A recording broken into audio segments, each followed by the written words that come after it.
So much for that ad. I guess we don't need to go inside. Indeedy, folks. But we're having it's a nice thing. Oh no, what are getting connectivity bits and pieces? I hope that's better for you all oh my out gosh. there. Okay. But actually, the quality is really nice though. Go so to YouTube. Yeah. Okay. Let's call it up on YouTube. And see we have boom, something boom, boom, boom, boom. fun to try this evening. Yeah, we kind of do. It's right there. I know. I'm just restarting. No, I'm. Don't restart. Don't restart. Don't restart. Don't restart. Well, once when you take a survey, not now. Don't restart. We're in the middle of a broadcast, guys. Jeez. All right, there you found it. Oh yeah. Oh my gosh, is something buzzing around my head? Oh, I don't see anything. Hope not. Hope not. That'd be totally wrong.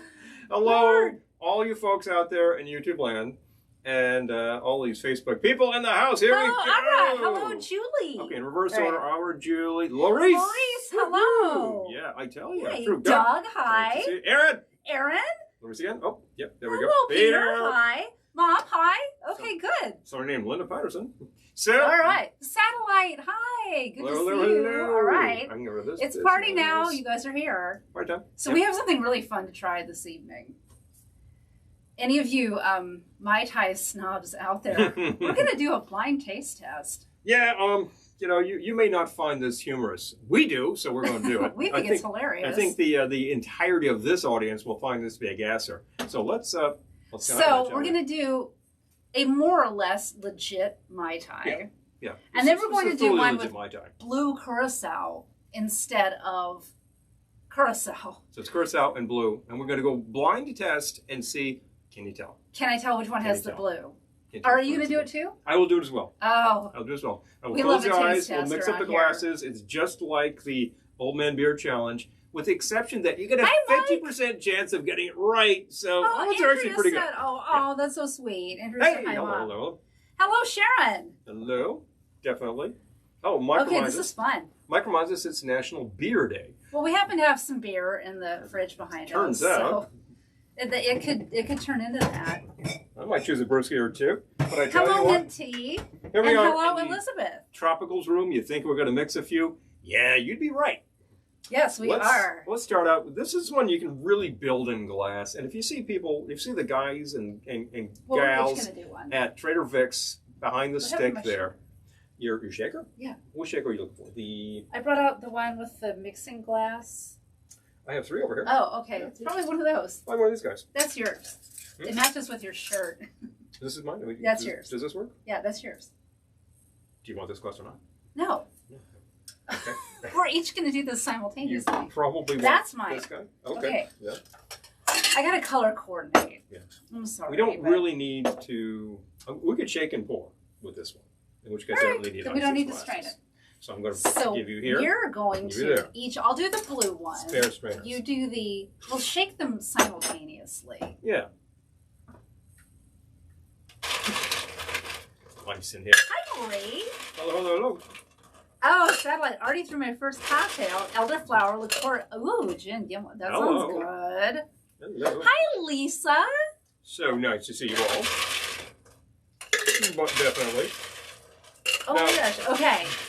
Thank you, Satellite. There we go. It feels like it's roomier back here. Which I think it is because this cabinet is a lot less deep. Yeah, so suddenly you've got probably a good 10 inches more, which is makes a big difference, just saying.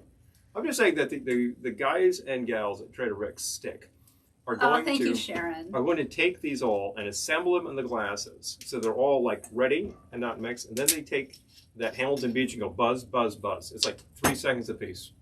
So you don't need to shake this per se. Oh yeah, we were going to taste this before we started. We are. This happens to be a bottle of Appleton Estate 12 year, which is highly appropriate for this type of drink because when this was originally, formulated, the story, according to Vic, circa 1944. Hi, John. Was that he wanted to make a great rum drink, and he just whipped out a bottle of 17-year-old rum.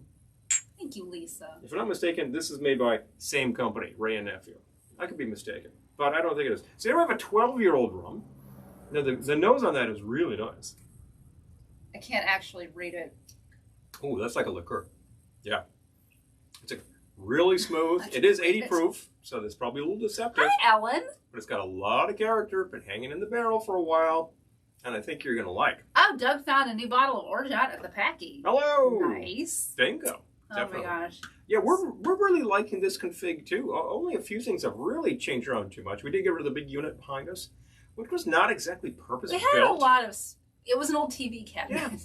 So it was really like we had it, we moved it, it stored a ton of stuff, but it wasn't all that efficient for what it was. So it's currently disassembled, and a lot of it is acting as the floor of my my downstairs office. The floor of my upstairs office is what I'm standing on right now. So here we go. Oh yeah, Satellite says almost bought some Appleton, but it had a different label. Yeah, this one we've had for a while. Yeah. This a friend gave us this, and we just I tend to put those aside. Thank you, Lisa, and hi. And they gather dust and more age, and then when we finally crack them, they're very nice. So I would say definitely recommend this in your drinks along the lines of Mai Tais, because look, hi Sugar Cane. There's not much in a Mai Tai. The quality of rum you use will show through, and if you just grab a bottle of white without a lot of character and notes, it's like you get less of a drink. Oh, Elizabeth can't wait to see the variations. Well, good. I'm excited. One big variation. All right. Two drinks. Hello, Bill. We're gonna sing. And hello, Tammy. Okay. I think I'm caught up, but good to see you all. This is frequently referred to as like a liqueur style rum. Well, I don't know if it is anymore. It used to be, because it's got a nice sweetness to it. It's very mellow. You can just sip it. Just take it straight up. It's really good. So we didn't. It doesn't really have any added sugar. You know, we neglected a place to put our empties. Now that I'm stuck back here and bottlenecked. Okay. We'll just have to put them on the floor. Hopefully remember them later. Anyway, so. Otherwise we'll have ants tomorrow. Hey, guess what? That's the fun part of the fun part. Okay, so. Oh, you know what? Let's start with. All right. Yeah. The other Appleton label, you could have seen 2 or 3 other products out there. Appleton does have a few in the line. There's like a real, great bar rail rum that they got, which is like an amber, which is really pretty nice. And then there's like the regular Appleton, which I think is, what do they call that? Select or something? I'm kind of spacing. Estate? This is the Estate? This is This is Appleton Estate. I always hear like Estate. People call it Estate. But sort of the flagship bottle, different label, different style of bottle. So it's a taller bottle, and that's actually a really great mixer on its own, and cost you a few fewer dollars than this little bottle over here. I'm doing the blue, but I think we should shake simultaneously. I think so too. Because otherwise, you might think like, well, that one has the ice is melted more, so that's the first. Therefore, one, I can tell that kind of stuff. I know, So let's put this guy over here. Let's be serious about this. If we could possibly get let's be serious for a moment. More crowded at a bar than our normal setup, it would be the tiki bar. But it's part of it. Satellite. I know the label you made. Yeah. Yeah. White. Yeah, I've seen that. Yeah. Yeah. Got to see about that. That reminds me of all of the rums in the line from Demerara Distillers. Okay, which is what brings you the 12 and 15, and also the dark and the light. So this was 2 ounces of the Appleton. Now, a lot of people use 2 different rums for their Mai Tais, which is really good. I don't think we have 2. I don't think we have 2 rums that would play well. So we're not doing that. But that we're shot. Frequently I use a light and a dark, and I'm just trying to lighten up the dark a little, and then it kind of nails it shut. Yes, Fred. This is our reconfigured tiki room. Yep, this is the joint. You've seen it. And come on by again when it's possible, and you'll enjoy. Which should be soon. Yeah, I hope so. But definitely. And also, what's I thinking of? Orgeat coming your way. Watch your head on those bottles. The deadhead bottles. They've been reconfigured.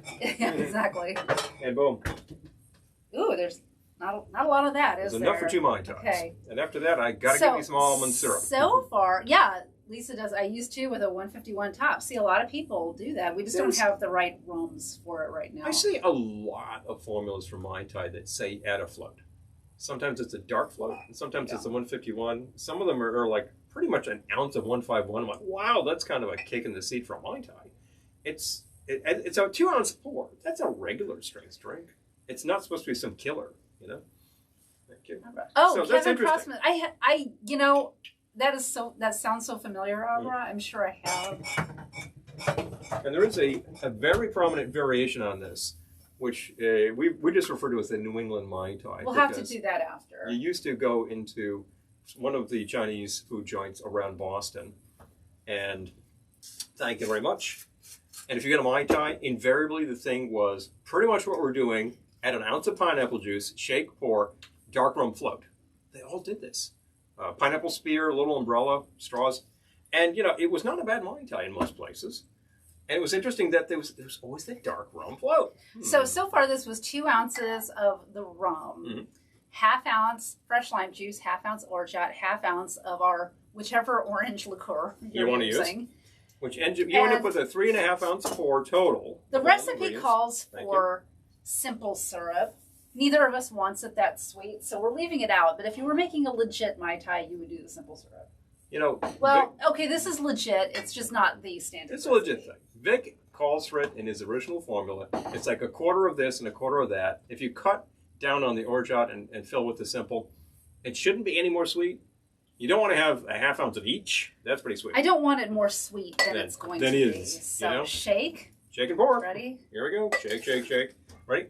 Yep. 3, 2, 1, contact. Ooh, and now in stereo. Right. Ready? That is perfectly fine. Okay.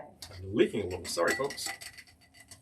It makes it sound like you're leaking. I'm also, yeah, well, I am.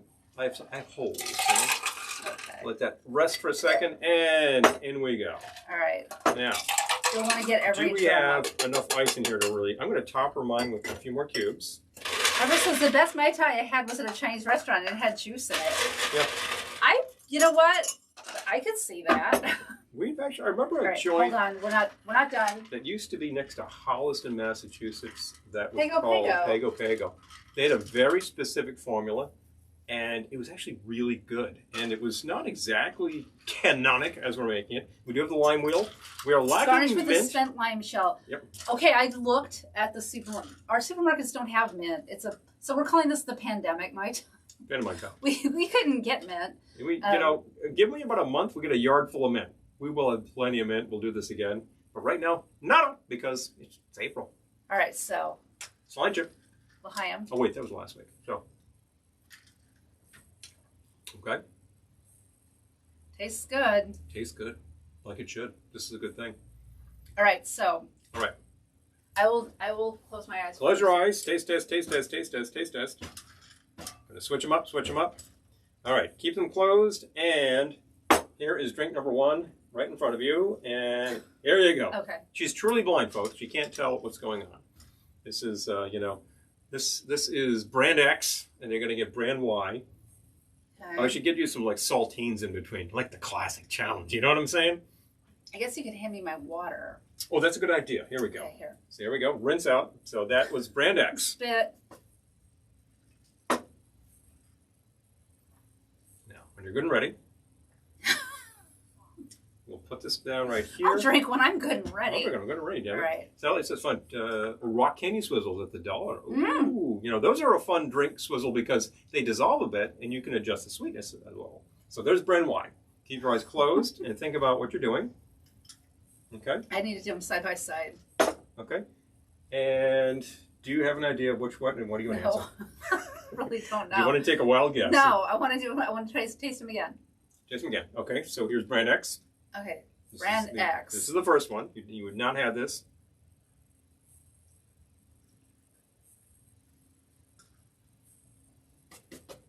Okay. Okay. Now. Brand Y. In your hand, brand Y. Before you open your eyes, think about what it is. I'm going to guess brand X is the dry. And brand Y is the blue.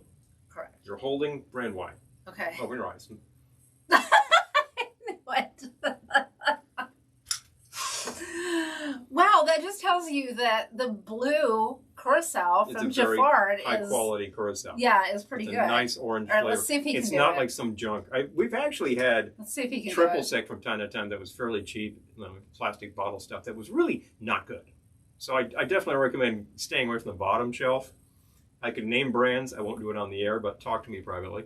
But if you stick to the middle shelf, you'll usually be fine. Now, if you want to hit some really nice brands like Giffard, Brizard, other things that rhyme with ard, you'll find some really good stuff. And then, of course, the dry curacao, which comes to us from Pierre Ferrand. is a really superior product. And then if you want to just like max it and say, I'm just going to use Marnier, oh hell, that's a beautiful product. So there you go. Yes, Doug, we were just saying that today. Knowing the rules lets you ignore the rules. This is plenty sweet for me. All right. Can't see a damn thing, even with the Okay, glasses I got to on. remember which one's which, though. Yeah, just switch them around, and then let me know when you're ready. I will. And I'll take. Thank you, Nina. I'll take brand X. And hi. And it should be a different brand. Okay. No, I'm going to rename them. Okay. Oh, okay. They're going to be something else. I'm going to say, this is brand A. Brand A. Okay. Brand A. Brand A. Wait, it's got brand A in it? No. Not brand E, brand A. Yeah, brand A.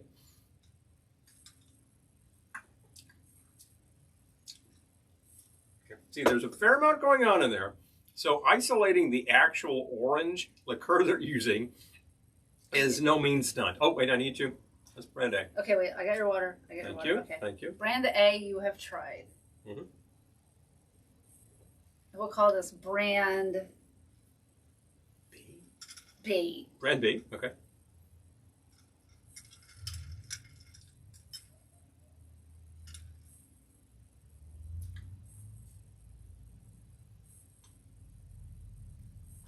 Okay. Brand B. I'm holding on to it. Okay. I'm going to say that. Fon's like it's brand A. This is, yeah, ready? So this, I'm going to say, here's like my big thing to the world, and watch me be embarrassed, that this is the front and that is the blue. You got it right. Good grief, I got it right. Again, 50-50 chance. But mine matches my dress. If I took that again, I'd fail. Just saying. It's Probably. a beautiful product no matter what you do. It's good stuff. The front is excellent. The blind dating, but for booze. Right, Nina? The Jafar blue is really, really good. And, you know, for a blue curacao is the sort of thing that people frequently associate with, like, really beach drinks. But you can make a good product.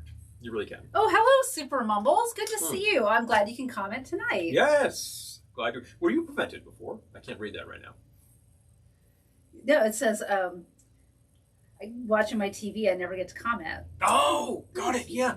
Hi, Lenny. A number of people are watching on the smart TV, and among other things, it's a huge image. Wow. Are we really that big? Which is hilarious. It's a pretty good gag on me. So I'm glad you can. But it's true, you can't comment. Well, that's a drag, you know? So, could you be on the phone or on the tablet? Hi, Jamie. On the PC, you know. I'm glad that you could converse because yeah. We love you. Glad you could stop by and watch us mix up a few Brand drinks. A is a fine girl. What a good wife it would be. You're going to marry your Mai Tai? I love it so. Yeah, no shame. I didn't think I would get it, and I didn't. So, whatever. You know, you've also taken the Old Man Beer Challenge, and you were 2 out of 4. You were definitely at a 50% there. And that's pretty impressive, considering those beers. So I think I have taken that and gotten 1 out of 4, and that was a pretty good day. I know. So I gotta hold it to this one over here. She took the challenge like a man, like a Marine. We'll have to try. Oh, is Lorraine's still here? Yeah, Do I do it like a Marine? We'll have to try it with some other drink later. We'll have to try it with another broadcast. drink and see what it is. So anyway, actually, I will take that back. You didn't take it like a man. You took it like a woman. Damn it! But you definitely took it like a Marine. So try that like a Marine, Cheryl. So. I drank that beer like a Marine. Does anyone remember that on Laverne and Shirley? Laverne and Shirley reference, the beer tasting, with the man from shots. Jobs as beer tasters. Oh. I drank that beer like a Marine. Hello. So I will call that not beginner's luck, but just plain luck. I don't think there's any way I would take that. You had a 50% chance. So did I, but 50-50 is pretty good, you know. And I'm not saying that there was some nuance that made me say bang. I just thought I think this is it, you know. I take that again in 10 minutes. Forget it. I'm trying it again with being able to see it. Mm-hmm.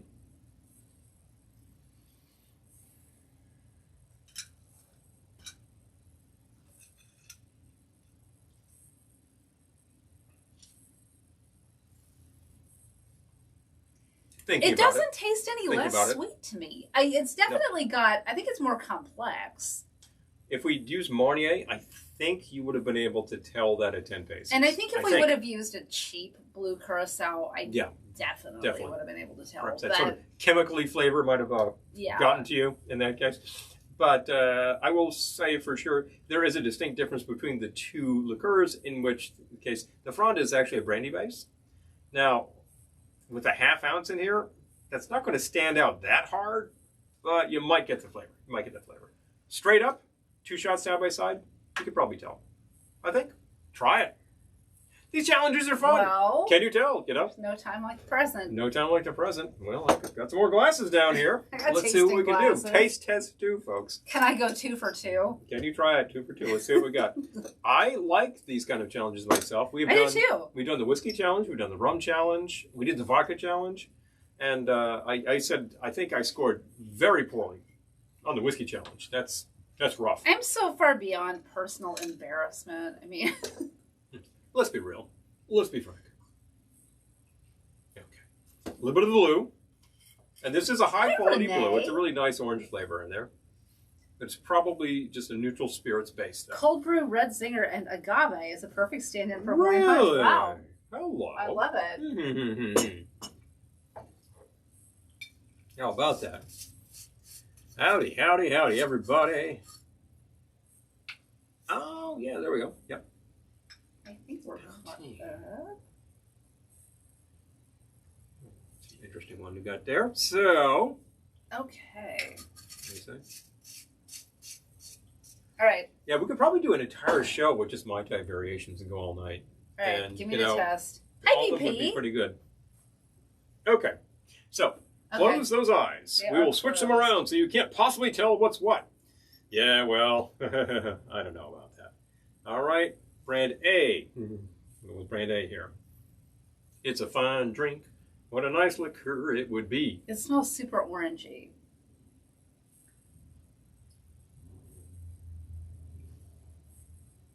Okay.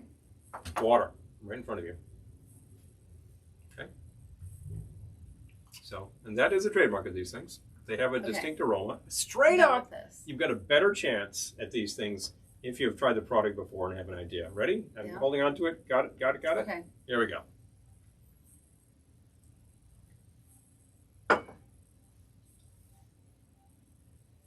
This is the dry. Open your eyes. There you go. All right, I will do the same. It's a lot easier to tell with nothing else in it. There are distinct flavor notes. You might really catch the brandy. I think there are other things going on in the dry, like some herbal flavors. Nina, if we were hung up on embarrassment, we'd never get in front of the camera. Amen, Lori. Seriously. Amen. You know, you as a fellow content creator know full well that if you're going to be like that, then you're going to crank out 1 episode a year. I know. There's not much point to that. All right. Okay. I'm going to actually cleanse first. I'm going to go for the juice cleanse with a little wheatgrass juice, and then I won't be able to taste anything. I love all the comments. Mm-hmm. Okay. This is not wheatgrass juice. It's a fairly horrible product. Okay. Ready? So, brand A. Brand A. Brand A. A very important part of this is the aroma, so I will check.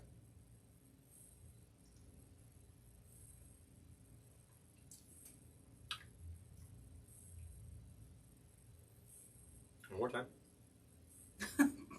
Just another taste. Okay, water. Okay. Yep, you got Watering myself. I'm not peeking here, folks. I'm just I know. rinsing them out. You ready? Whenever you are. Okay. Trying to put it in your hand. Okay. Please, thanks.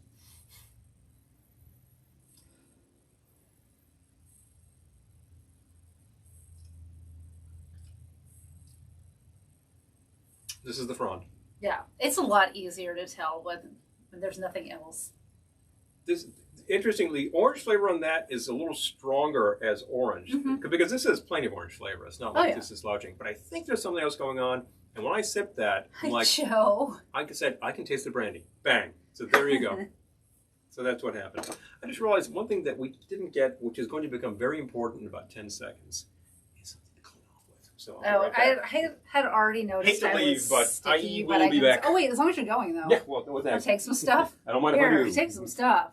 Yeah. Get it out of here. Hi, Jennifer. I know. Let's all sing with the birdies sing. Tweet, tweet, tweet, tweet, tweet. It is so much easier to tell when you're not mixing it with anything else. I'll just say that. Hello, Mr. Nish Dixit. Hello.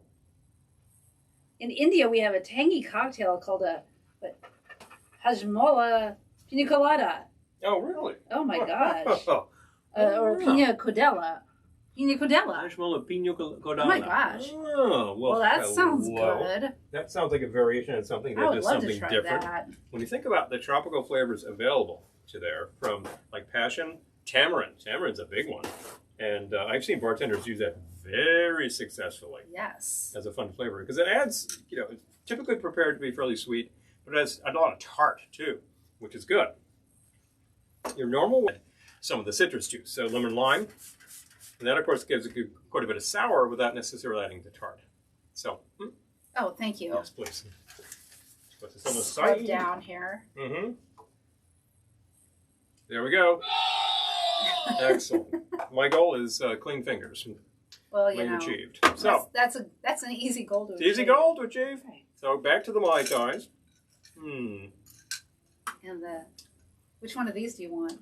I'll take the blue and I'll set it aside, and perhaps I'll use it in something.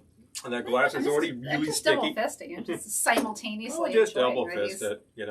One thing we're not going to do is pour that in here because that will upset the balance. Right. Vic actually considered this very carefully, tried a number of things, and came up with what we got here. Although it would probably then have the correct amount of sweet for what he intended. But. Well, he only used a 1/4 ounce of one on the other, so I don't think that his beer stored sweet. We've certainly had them in Trader Vic's. Vic's at the bar doesn't do that exactly that. They have a premix.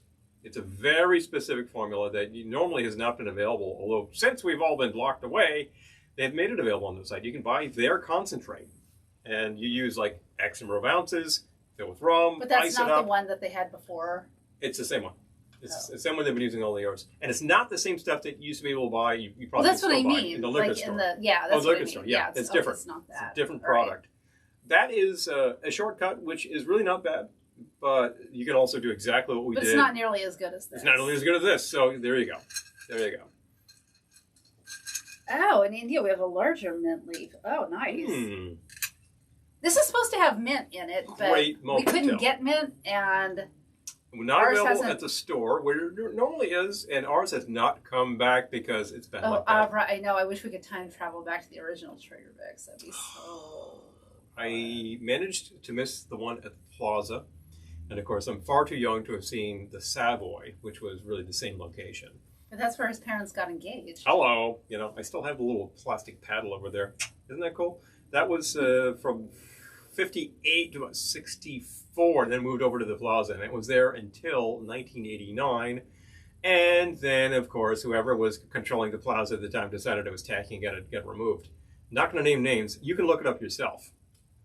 And all I can say is there are those who actually appreciate such things, and there are those who don't. And those who don't get Mai Tais. Yeah. But if you do, come on by. I'd love to see you. Oh. Cumin is interesting. It's a very strong flavor and color.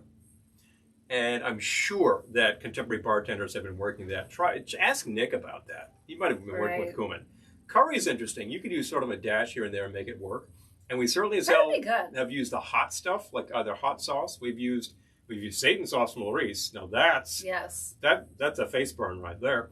And we have actually infused ghost pepper powder, which is a heavy burn. Don't want much of that. It's literally like a pinch. You let it sit. You make like a daiquiri, and then one sip, and you pause. And it's this big burn all the way down. So like if you have digestive issues, don't go near this. No. If hot stuff makes you go flush, don't go near this. I'm warning you. I told you. I told you to unplug before you actually fix the tube amp. Hi, Dan. I meant it. Hey, Dan. Good to see you, Dan. I bought ghost pepper almonds today. Oh boy, yeah, it was the extreme version of those diamond almonds we could with try the flavors. Them. We could try them live. Well, if anyone's interested. You want to grab them? Sure, I'll grab them. Okay. If you grab them, could you grab me some seltzer too, please? Mm-hmm. I thought about getting it, but I've got it. Sure. Do you want it right now? Yeah, that'd be good. Oh, you're still using it. I'll take these. Yeah. Okay. Those can go away. I'll be right back. I'm still working on this guy right here. I'll entertain the troops because, hey, you've come here, and here we have it. Go for it. The ghost is interesting. Last year we actually grew, because they were available to us, and we had a greenhouse. The ghost peppers, what the hell was it? The scorpion peppers? We had Carolina Reaper. Carolina Reaper. And I think the scorpion was the third. This was, we just put them in one pot and called the Wall of Pain. They eventually got very productive, and the most of which came out was ghost.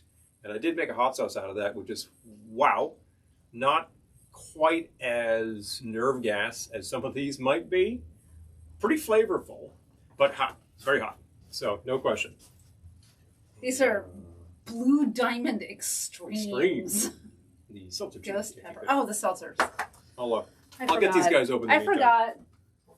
It says, like it says, go hot or go home.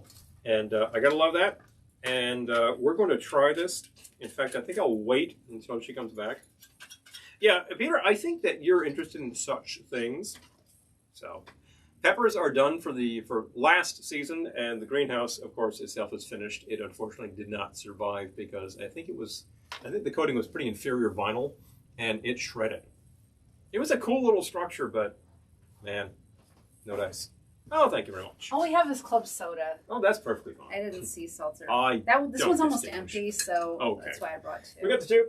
We'll actually pop that there. I'm scared. Now, interestingly enough, I might need to make another drink before I try some ghost pepper nuts. But... Before you kill that, I'm going to do the following. The first thing that's pretty fun, be careful with this, to pop these things. Oh, tight, is does the aroma itself make you go, whoa? No. No, not at all. So we're going to pop that a bit and nut. After all, you are what you eat. Right.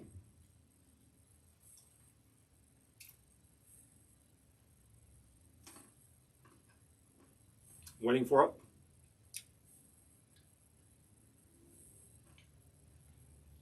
It's a bit delayed. It does burn. There's nowhere near that much amount of ghost pepper powder on there. I don't feel like it's hotter than the habanero ones we have. I don't think so either. That are the same brand. In fact, I'm getting a lot of paprika, and that's a major ingredient in the ghost pepper seasoning. I feel like it's maybe like 1 degree hotter than the habanero. Extractives of ghost pepper. I don't know what that means. Extractives. They choked it out. They're very good. It's kind of a heavy paprika hit, and that's nice. That's really nice. Hi, chappies. I'm going to put this on the side here. Paul John Brilliant. Really? We actually can get... Putting 911 on standby. We can get an Indian scotch Not that. at our local stores, actually run by Indian Americans, and they have some very distinct Indian products, including, if I can grab this guy right here. Yeah. Yes, I can. Good thing. The old monk. This is the figureold head. This is, what age is this?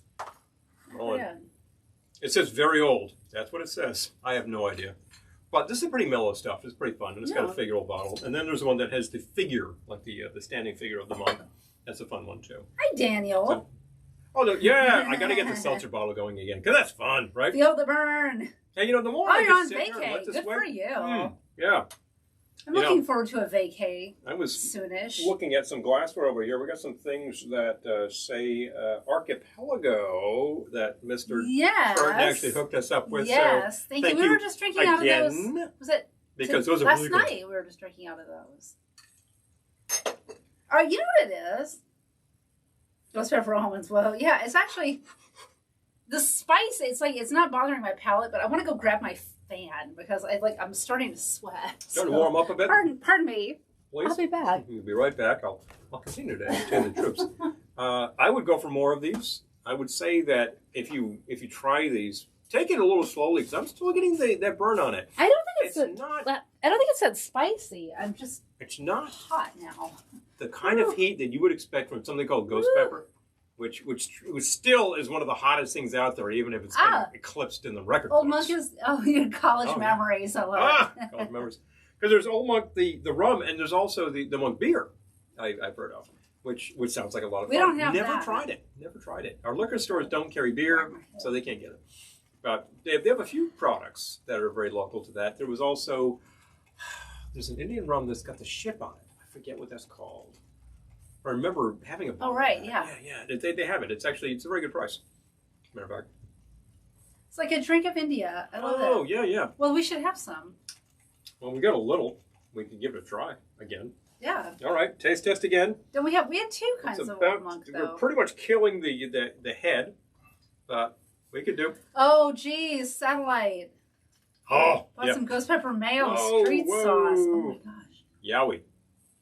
Nice. That reminds me of, like, if you go. Oh, thank you, Lisa. Lisa likes the ice bucket. No. This is very keen piece. It's a lot of fun. I think we found this at the local thrift. Yeah. You saw that and went. Hi, Cameron. So it's actually in very good shape, and it does keep things pretty cold. So.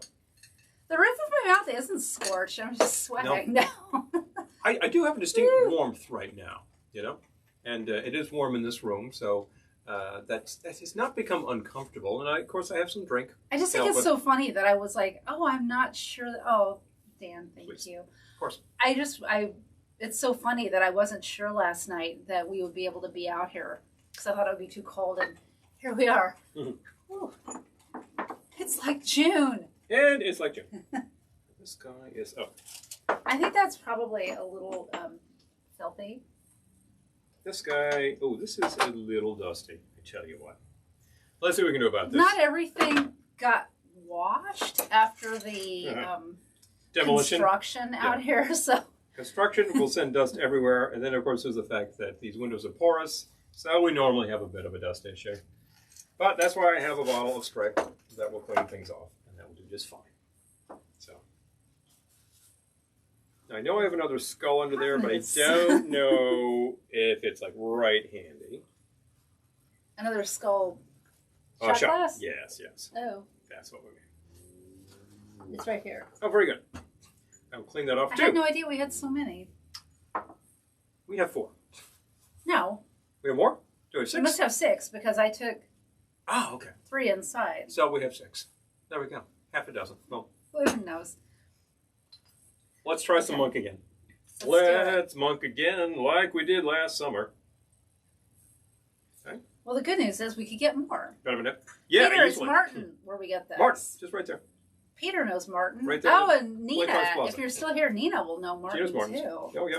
Definitely. Sharon would know Martin. Yep. You know. All right. All right, let's do it. Here's to the old monk. Very old vatted. Larry says, I'm always trying to figure out if I'm having a hot flash or if the peppers are making me hot. I know. You know? That's how I feel about waking up in the middle of the night. Except he wakes up in the middle of the night broiling hot too, so I think it's probably not just me, but... You know, the ladies of a certain age, I understand there are certain chemical changes that happen that will make one uncomfortable. And that's the unfortunate thing. But I'll be damned if I'm not getting the similar. I'm like, well, I don't know what's going on. So... I enjoy this. It's got a slight burn, but I like that. It's about Eddie proof. It's pretty mellow. It's kind of butterscotch flavor to it. Oh, Daniel, we're not going to Viva. Yeah. Not this time. We'll be at Ohana. We will be at Ohana at the lake. Yep, in September. Back to September for Ohana. And we'll actually be at the lake in June, too. So. Just for giggles. It's a fun thing. It just kind of happened that way, and we will be making the best of it. And by that time, we will be fully shut up. It's the man-o-pause. There you go, man-o-pause. You know, of all the things, I have heard of manscaping. I have heard of, metrosexual and all these things about, men taking more of an interest in grooming and clothing and things like that, normally not considered manly things. But, fine, whatever that sort of thing is. But, taking on certain hormonal changes, I think, you don't have those hormones. I don't know what that's all about. Different hormonal changes. Different hormonal changes. Man-o-pause, not things happen. men-o-pause. The fact is, you do go through changes. Things happen. Boom, done. So.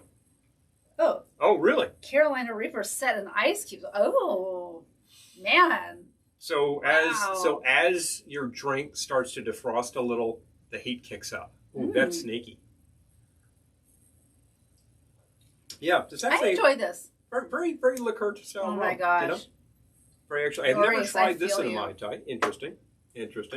We had to put our duvet up in the attic, which would be fine, except it was a really expensive duvet that said, oh no, it wicks heat and blah, blah, blah, which is why we bought it. I'm like, Mm-mm. Now, one thing I tend to do with the Mai Tai and with several other similar drinks is add a touch of seltzer. About that much, right? That was just a tiny bit. That's a touch of seltzer. Just a little. It just actually takes the edge off of some of the syrupy stuff. And I think that can help. If you get one at an event where there's premix, the premix sits all day. Some of the oil ingredients will settle, and some of the other they'll settle towards the bottom. So when the person pours from the tap there, Naka style, you might not be as mixed up as you should, and that might be very, very tart. A touch of seltzer will even that right out. So that's a big hint right there. This is good. I'm enjoying it. I've heard I've heard people be like, oh, you cannot put a pure ice cube in a drink. Oh boy, mercy. Big fun. But you know what? I'm going right back to the Ghost because we're like that. I will happily eat those, but I ate less than an hour before we went live, and I'm truly stuffed. So yeah, I'll have more later. We lined the stomach well, which is a good idea. But I'm glad. Oh, they had Carolina Reaper and these, and they had one other flavor that was extreme. Extreme is the thing these days. The third one was. The kids with their extreme sour candy and stuff like that. Big fun. This one's hot stuff. Russian roulette jalapeno poppers. Jeez. Take your chances. You have to eat carefully. Kind of like Man versus Food with all those hot challenges, like fall. Whoa, that sounds like a burn your face off. Mist of milk, Banaka style. Yeah, milk will do it because the fattiness in that yogurt is kind of perfect. Yes. Because it's a little heavy and creamy, and it will actually absorb some of the oil and take it away. Now, of course, you swallow that, and it goes through your system, and it doesn't leave until it does. So there's always that effect too. Oh, Elizabeth, in the meantime, your face stops burning. We would love to go to Viva next year. I've never been. I've been to Vegas, but I've never been to Viva. Haven't been to Vegas since 2014 when we shot over at Frankie's, which was a blast and which was hilarious because of course you're coming off the. I've described this before. You're coming out of the desert where it's just blinding sun. You enter Frankie's where there is no light whatsoever. And you stand there for about 30 minutes until you can see the lit end of the cigarette from the guy at the bar. And you're like, oh, I can see finally.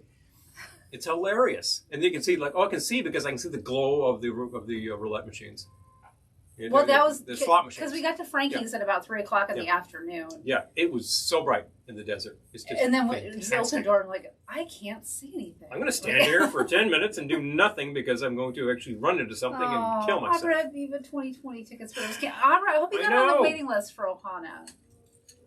Yeah, I know, isn't it? It is. It is what it is. We all know. Part of why we are here and continuing to do what we do is because... Anyone else remember on Cheers when Cliff grabs Coach's tie and puts it in the blender because Coach keeps running the blender while Cliff is trying to tell the story? Anyone want Mai Tai? Mai Tai! Oh! No! There we go. Hilarious. We're actually watching some Cheers recently, It was recommended to me as a master class in TV acting. So I've been watching Cheers in a new way because I was like, television timing. I've seen that. Like, who cares? But then I've heard the description. I've been watching it more critically, and it is description from your instructor. You developed a real appreciation for Ted Danson as a television actor. As a television actor, it's a master class in multicam TV acting. Nails the timing. Yeah. And that's important. A lot of, years ago when television started, television was just sort of lowbrow stuff and it was a bunch of old vaudeville people. Yeah, well, it's been a long time since then. Right. A lot of quality stuff on. Certainly these days, a lot of extremely complex shows going on. And a lot of stuff that we watch that I would consider fairly sick. And I don't call that a put down. No. Our sick comedy. We do like our sick comedy. Yep. So anyway, at this stage of the Mai Tai, I didn't really need to add the seltzer. I just wanted to point out that I have done that. And when you first make it and it's fresh, and I happen to have some leftover bubbles on hand that still have fizz, I'll add some bubbles on top. By which I mean Prosecco. And that's brilliant. That's a great idea. So this is variation number 5. And it's pretty non-canonic, and a lot of people would say, why are you doing that? Because I like to. That's it. I've got bad news and good news. The bad news is... my Mai Tai's almost gone. Wah, wah, wah, wah. The good news is it's getting kind of watery, so it's time for it to be gone. Like the glasses from Don Ho says, suck 'em up, folks. Yes, Elizabeth, totally need your cell phone light when you first enter Frankie's. If only I'd known that then. I'm kind of thinking that one of those like spotlights that the FBI has when they're raiding a place, that's what I need when I go into Frankie's. But I know what you mean. It is unbelievable how you just have to just stop and grab something before Jack you Benny. run into something and hurt yourself. Jack Benny is inside there. One of my absolute favorites. Jack Benny and I share a birthday, by the way. Just saying. I share a birthday with Jack Benny and Florence Henderson. Benny was one of the early ones on TV, but early television Get rid of my dishes. Early television was not very reputable because film people didn't want to do it, and that was because all of their bosses were like, "Oh, television, no." So for a few years, it was like, who could you get? You could get old vaudeville people. Well, some of these people were people like Milton Berle, who was pretty brilliant on TV, and then within a few years, you had say Lucille Ball and Desi Arnaz. And at the end of the day, he kind of came up with the idea for three-camera TV, which is the setup she was talking about, and she was just a brilliant comedian. And he was really overlooked, I think, as just a really brilliant straight guy. He does it so well. Yeah. She is just such the brilliance that she is that you forget that he was hilarious. So they work well together. I'm good. It has to go. I'm bussing things because we forgot to bring out something to put our dirty dishes on. Got no room. Anyway, I'll be back. There we go. Okay. As far as the quality stuff on early TV, there was a show called Omnibus, which was like a highbrow show. There was all the Playhouse things, Playhouse 90. All of those shows were shot in New York, and they were raiding Broadway, so they had really high quality talent going on. A lot of stuff on Dumont was actually really, really good. And, of course, you had Kovacs. Kovacs was brilliant and amazing and died young.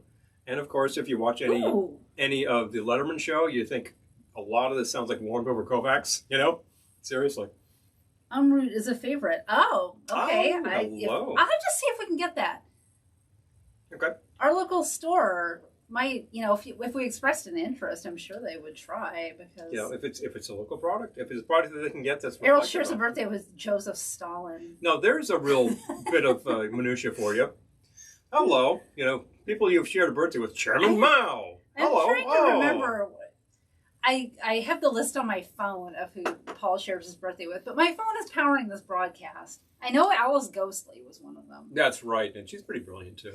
Yeah, I think that she's a slightly overlooked, but when you see her perform, she's kind of great.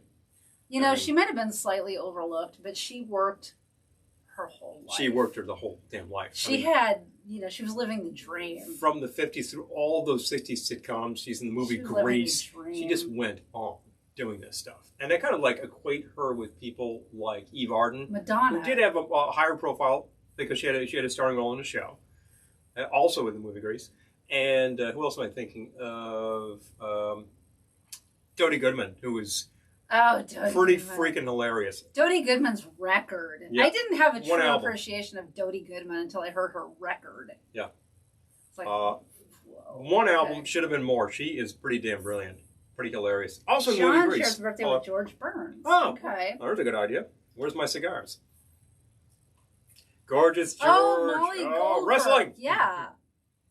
Yeah, the Goldbergs. That's the Molly Goldberg cookbook. Probably circa 48 or 49. It was very early. Ran for a few years. Definitely shot in New York kind of look. I don't know whether it was Dumont. It could have been any one of these. We've seen an episode or two of that. I think we have. Yeah.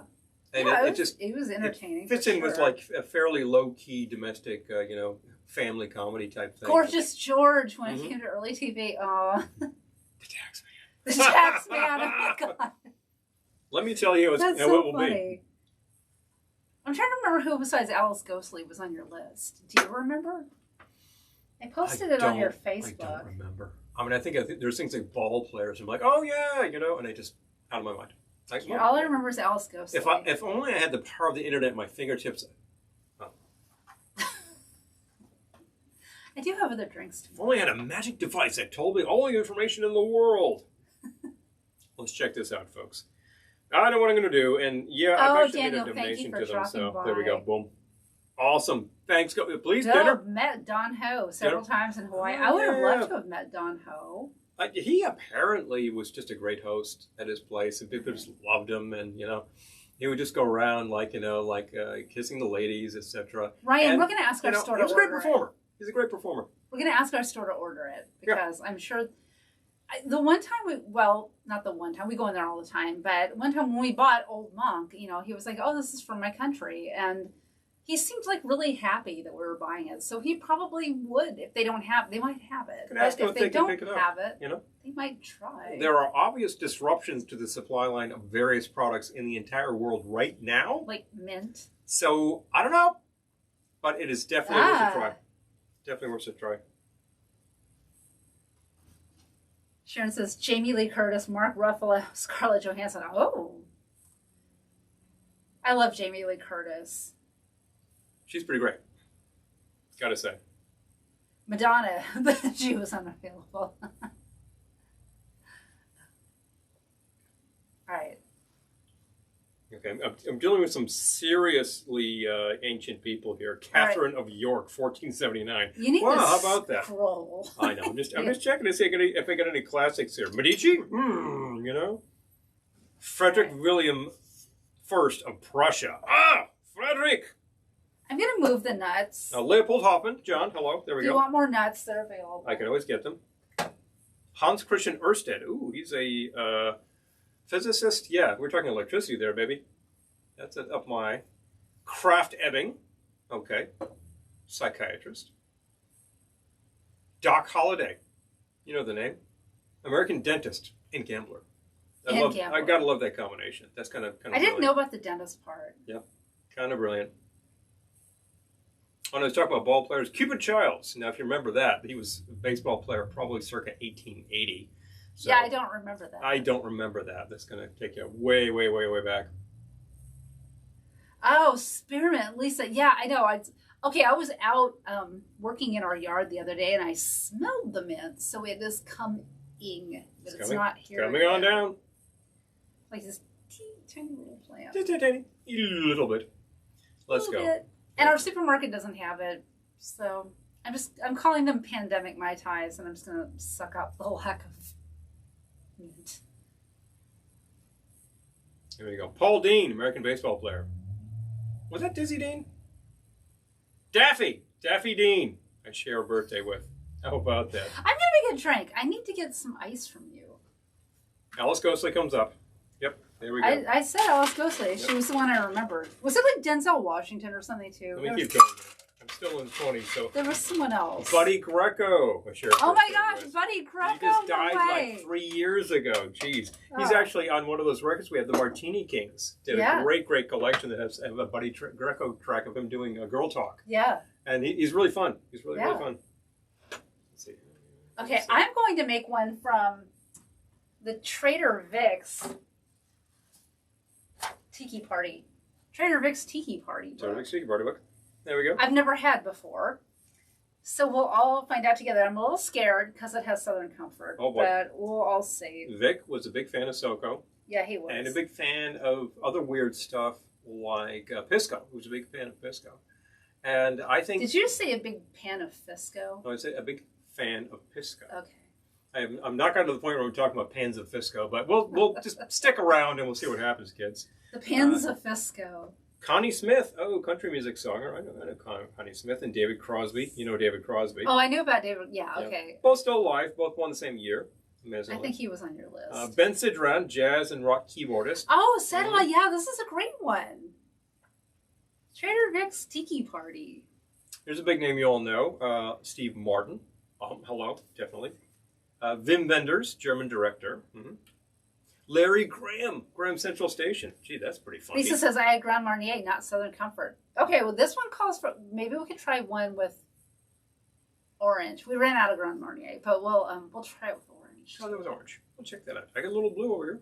Still. Mm-hmm. Susan St. James, you recognize. I think I had her on your list. Actress. Okay, let's... Definitely. Maddie Pryor, English folk singer. Some people know her.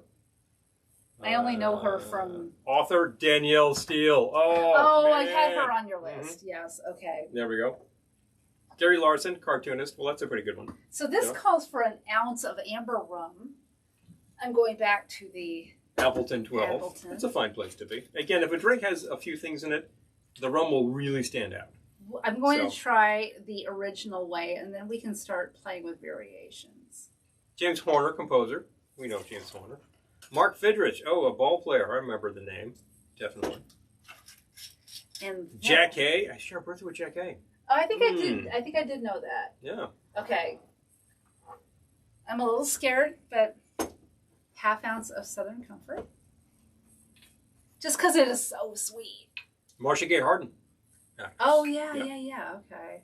Irvin Magic Johnson. Oh, he was definitely on your list. That's a hot thing. Sarah Brightman singer. Yes. You know Sarah Brightman, of course. Let's see. So that was 1 ounce of the amber rum, ½ ounce of Southern Comfort, ½ ounce fresh lime juice. Paul Broadhurst, English golfer. I think I've heard the name, strangely. Halle Berry. You know Halle Berry. Yes, she was on your list. Okay. And it actually calls for, you know what, I think I'm going to do this. Let's do a dash of simple syrup. Sure. Catherine Bell. Ordinarily, I would leave this out, but...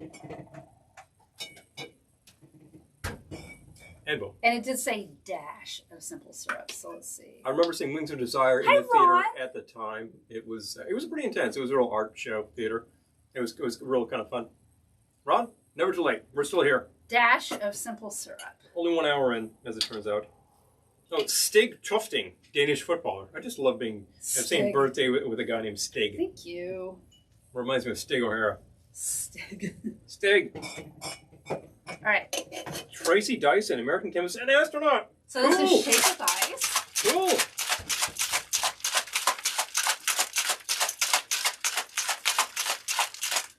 Strain into a cocktail glass. You happen to have a cocktail glass, right? I do. Oh, what do you know? You happen to have a martini glass. And then... That's all kinds of fun. In case it leaks, I'm going to do it like this. That's a fairly leaky shaker, as it turns out. That's what I'm saying. Not up the sides, but like around the strainer. It's so cute, though. But it's so cute. We're keeping it. Angela Bassett, well. Yep. That's high quality. Mila Kunis. You actually recognize the name. Yep. Of course. It's very high-profile stuff these days. Yeah, it is kind of leaky. Okay. And garnish with a lime wheel. Nick Grimshaw, radio and TV host. I recognize that name for some reason. I'd have to see that. See what we think. I bet it wants help.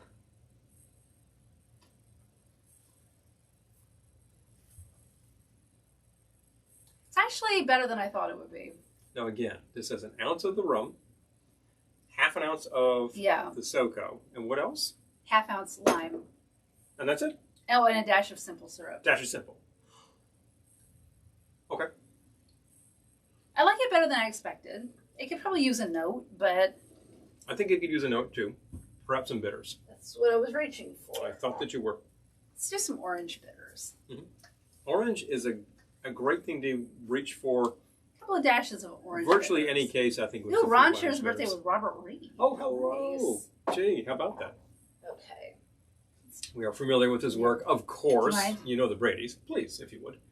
He was also in a 60s TV show called The Defenders, which has a really cool theme. And I remember Joe McDonough was watching this broadcast. I remember him talking about that show, saying, you know, the cool thing was they didn't always win. It's this courtroom drama. They weren't always a Perry Mason, like, triumphing in the courtroom. So it's better with the orange bitters, I'm just saying. Yeah. Yeah, there's an immediate note that's like punch. And it's just, it's a note. It adds... I'm going to add that to our... No calories. It doesn't have a lot of substance. It's a good thing. I'm going to... sorry, I'm in the way. It's okay. I was trying to prevent accidents here because I don't like that myself. But I will actually hand this back to you because it's yours. Well, did you want some? No, because I'm going to make something. Okay. It's time. Shall we? Do it. I have a couple of spare strainers in case anybody needs them. Actually, we have a lot of spare strainers. If anyone in the neighborhood wants some strainers, because we have a million. Mannix. Oh, yeah. Thank you, Abra. The theme to Mannix, another great theme, Lalo Schifrin, is a waltz time. That's pretty great for a show that's about a guy who's a tough guy. Hi, John. You know, John, I agree with you. I normally and like SoCo. That wasn't bad. I think it's just the proportions are okay. The proportion, it's not that much SoCo. Yeah, I'm not going to try to talk you into it. No, we're not here. But it's not. I'm not here to tell you what to drink. And if you've ever had an experience with the stuff where you said, no, it's not happening, then that's it. That's it. You know, a lot of folks, their early experience with such things was like, you know, when somebody broke into mom's liquor cabinet and pulled out a bottle of cinnamon schnapps, and they all got a little loaded, and that was the end of cinnamon flavor for their life. I know, it's not good. Robert Reed was a boy in the bubble. But there's also the fact you might try something and say, no, I just don't like this, you know? There's liquors out there that have weird flavors. A lot of the baijiu from China, and that is the most popular liquor category in the entire world. More people drink baijiu than anything. And you can try it, and you can say, I don't know, it's pretty weird. Chris. You know? Oh, well, Chris, it's we got strainers. It's particular. You a strainer? We got so many strainers. Come on by. Walk on by. And what am I thinking of? Pisco is a little divisive. It's a kind of a strange flavor. I like it a lot. It's certainly, if you are or know somebody who's Chilean, Peruvian, it's like, this is the stuff. Pisco is the stuff. Elizabeth. It's a brandy. It makes a great drink called the Pisco Sour. It makes a lot of other good things. I made up a great drink with Pisco. So I happen to like the stuff. Enjoy the time out. I'm not going to tell you what to drink. Let's go for a classic, and I need one of these guys. I've honestly never had a Fireball, believe it or not. The cinnamon whiskey, no. And I think that the actual proof on that is low enough that it's potentially they sell it in our mixer. Supermarket. That's how low the proof is. I really got to question that. This is New York State. You can't sell liquor. Right, you can't sell liquor in the supermarket, but they sell Fireball in our supermarket. It's not California. So. It's not even Ohio. Creme de menthe was in my folks' liquor cabinet. Yeah, it was. I think it was in everyone's back then. Yeah. So you can make a grasshopper, of course.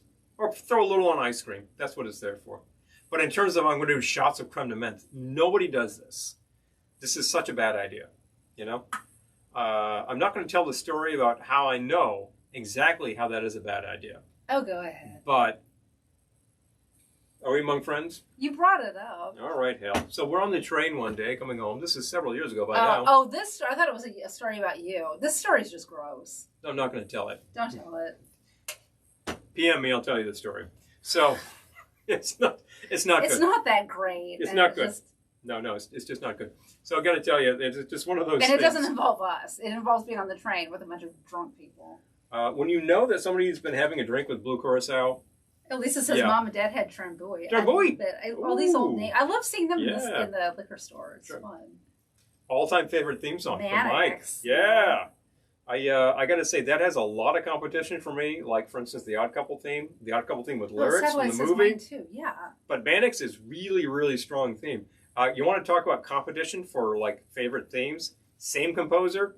How about Mission Impossible? Whoa. I was thinking Mission Impossible. You've got Mannix in 3/4 time, Mission Impossible 5/4. Whoa! No, that's off. Also Hawaii 5/0. I'm sorry, but 5/0. I had to throw it down. It's a killer theme. It was a huge hit for the Adventures when they covered it. It's just one of those things, and you just see that opening sequence with all the shots and zooming into McGarrett's eyeball. Man, that's just great. Elizabeth is saying Fireball rum chata is not bad for girl night shots. Okay. There we go. I can see that.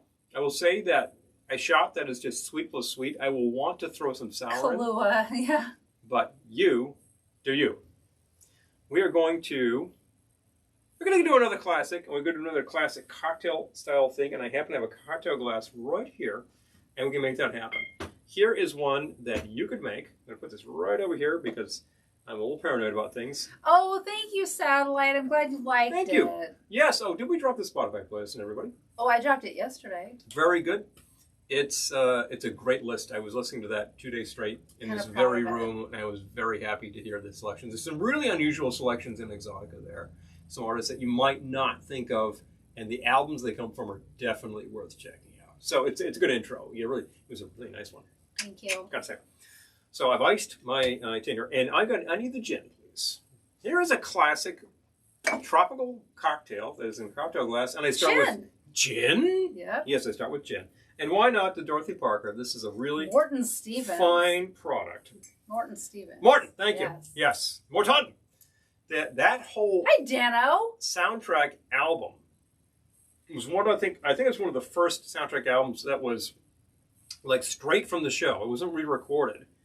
And you listen to the whole thing, you're like, I recognize all of these cues. You know, you've seen the show. I'm like, that's the part where like Dano's bringing the perp out. It's really cool. It's a really great record. And it was a best-selling record at the time. By this point, you can just find the whole thing up on your various internet sources. So it's a little easier to find, and that's a good thing. Oof, thank you very much. Welcome. I'm going to add some. So there was 1 ounce of gin, right? 2 ounces. 2 ounces of gin. 2 ounces gin. Okay. 2 ounces pork. I'm going to add some lime juice. I'm going to add a 1/2 ounce, and I think that's right there. Lalo is unbelievable. I mean, the length and breadth of what he did. I mean, he composed. Oh, right, Elizabeth? Yeah, that was a fun one to put together. Cool Hand Luke. Great theme, great score. And if you actually were watching, I think it was the 5 o'clock news in New York for a while, there was a theme from Cool Hand Luke that was like the theme to the news. Lalo Schifrin. Hello. Boom. There you go. Thank you. This is Errol laughs about McGarrett. He's the only guy who can make her screech on a dirt. Yeah, he was always peeling out, wasn't he? It's, you know, and the whole opening sequence with the gumballs is very Police Squad. Ooh. I got it. They really did a great parody on that. Bardenay Distillery. Oh. Hello. Okay. That sounds great, Satellite. Bardenay and Boise. Oh, yeah. At this point, pretty much. And I will say, no, that's a good thing. We have a lot of distilleries around us. distilleries We're spoiled for distilleries. I could tell you about a lot of great product. It's probably not that easy for you to find. And I would say you could go to a lot of trouble, or you could find your local distillery and enjoy their product because it's all good. It's all good these days. Anybody trying this these days is having a lot of fun doing it and producing a really great product. 1/2 ounce of, actually a little less. This is more like 1/3 ounce. I love the careful for her. Do you even have enough? Yeah. I'm not sure I have an actual full measure of this, but that will be fine. Or is this empty now? This is not quite empty, so I'm going to fridge it. But damn, if I don't need to get some more almond extract and make some more orgeat. And I need, oh, it's in here, the pineapple. Pineapple juice? Yep. It's in this little can. Right there. Yep. Gotcha. I don't mean to turn around on you folks. Why turn around on them all the time? Sorry. If you're running a commercial bar, the big cans of pineapple are the way to go. If you're running your home bar, these guys are kind of perfect because you could kill this before it goes bad. So these are the big secret right there. It's going to cost you a little more, and it's worth the time. Late Duke album in my text. With Paris. Oh, okay. If Tom is watching, he should chime in. Awesome. Glad to know. I've been listening to a fair amount of all sorts of Canon jazz. theme. Oh. Canon. Canon theme is cool. Yes. What did we see recently that I hadn't seen an episode probably ever, but has a really cool theme was Barnaby Jones. Oh, yeah. Barnaby Jones. We did watch Barnaby Jones. A Quinn Martin production, you know? And that was pretty fun because Barnaby Jones is a real nudge. He's right there, and he's just like, yeah, well, I kind of remember that you did that last week, but I wasn't really sure of the details. And they're like, oh, I don't know, Barnaby. I got to go check the car. Go, squeak, you know? He just, like, rides these people. He's just got this, he's got this kind of laconic, well, I don't know about that kind of thing, where it's just like, he's going to nail you to the wall. You're like, oh, this is just some... Well, that was like all those This shows. is just some hick, and he is just on you, man. Well, it's like McLeod and Rockford Files, and Yeah, McLeod is basically based on a movie with Clint Eastwood. Oh, yeah. Yeah, that's what that's all based on, which actually features... Oh, the Mod Squad, David Goodman. Yeah, great thing. Totally killer. Yeah. I'm trying to remember the name of the movie that's got him in it. It had a small role with Meg Miles, who was, that's very cool. Coogan's Bluff. Coogan's Bluff, thank you. Coogan's Bluff. Thank you. Never seen it. I really should. It sounds cool, and it's really that sort of fish out of water thing is to cowboy in the big city thing and blah blah blah. But he solves the crime, and that was the whole thing with McLeod. It's just like, oh, what's this guy talking about? He solved the damn crime. So there's the thing. Coogan's Bluff. I mean, you want to reverse that? You've got In the Heat of the Night. City slicker detective. Wild West thing. In the South, he solves the crime. Very cool. Oh, McMillan and Wife. I love McMillan and Wife. I gotta grab the flashlight. I think we're talking mystery movie, baby. Joe used to tape TV themes with a portable tape recorder in the 60s. I continued the tradition in the 80s. I love that, Joe. Oh! Hawaiian Mai, yeah. We have that soundtrack. I'm basically drinking the wine now right now. Oh, Columbo. Yeah, just one more thing. The thing about Columbo is that as a kid, I'd watch these things, and the whole setup seemed to be, well, he spends the episode figuring out who did it. And I watch these now, and I'm like, no, he doesn't. He figures out who the perp is. He knows who it is. He figures out the perp in the first 30 seconds. He just doesn't know how to nail him to the wall. He spends the episode riding Robert Culp until Culp was like, get out of my face, Columbo! Chappie, you're right. You know? Quincy M.E. was the original CSI. You are correct. Yes. I tell you, I think he really overworked Sam. I'm just saying, you know. There might be a sort of a labor laws thing going on there. But, of course, Sam knew the job was dangerous when he took it. Right. What have I got here? I need a little orange bitters, if you could throw me a dash. Just so I always add orange bitters to this one, and I think it definitely punches it up. And what do we have? We have a classic. Be sure and get some on your computer, too. That happens. This is why I have a little paper towel behind the bar, so I can just do this, and none the wiser. Nobody knows I'm doing this. Yeah. This is a little lovely something called the Royal Hawaiian. It is very simple. No. 2 ounces of the gin, ½ ounce of the lime juice, about 1/3 ounce of the orgeat. More if you like it sweeter. That's fine. 1 ounce of the pineapple. Shake, strain. I like to make this a little less sweet than a lot of formulas have it because it's better if it's slightly drier, and it's a really great little cocktail. McLeod, yeah, I know. Throw back to MST3K, yes. Oh, yeah. There we go. But make this at parties and people will love you all night. Super chicken, yeah. I say that to Paul all the time now. Since our brunch, our cartoon brunch, I'm like, you knew the job was dangerous when you took it. That cartoon brunch was so much fun. I think we need to do a sequel, cartoon part 2. Yes. And go from there. Because we name-checked a lot of stuff that we didn't get into too much. Like Johnny Quest. Harry. I love Harry O, Ron. Harry O was awesome. Yeah. Here's a kicker for you, Ron. Harry O, I look at that and I say, isn't Harry O basically Richard Diamond about 15 years later? It's the same setup. Yeah. Guy who lives in a crummy location who's just there to investigate stuff. But doesn't he even live in, like, Malibu or something? Harry O lives on the beach. Yeah, that's what I'm saying. So, I mean, he's got a great location, but he just lives he's living in like this beat up boat, as I recall. And Richard Diamond was kind of a similar thing. Poor Harry O living in the ocean in California. It's a real shame to have to live in Orange County, I got to tell you. You know, it's a real hardship. I think he was in LA. I think he was in LA County, but I don't weep for Harry O. It's like Rockford, who just like lived in this RV. Yeah, no, that was a crummy location. Can't do that anymore, but... Yeah. Rockford had the real benefit of the fact that he was always getting beat up on the show. That's true. He's just such a sad sack on this show that it's not like he's just out there, whoa, you know, it's like he really takes it on the chin. And he gets the guy. He gets the perp, you know. So that's a fun one. Cartoon Brunch Part 2. Quest. Haji! Oh, yeah, I love it. Okay. I thought Haji was so cool. I had to come up with a drink featuring Haji. So we did. So check the live broadcast and you'll find Haji. I just think that we gotta do it again. It's a killer thing. And then there's the fact that, like, you know, Dad Quest came up with all these whack job devices. It's like the Fantastic Four as one person, you know? Very cool, you know? But definitely. We gotta do another one. So we're actually enjoying drinks in the Martiki glasses. Yep. I believe these are off the market now, but they turn up from time to time on the secondary. If you love these, I happen to like these a lot, and I broke one. Until you're living in a van down by the river. The location was actually Malibu. Thank you, Ron. I thought that was Malibu. Oh, dig it.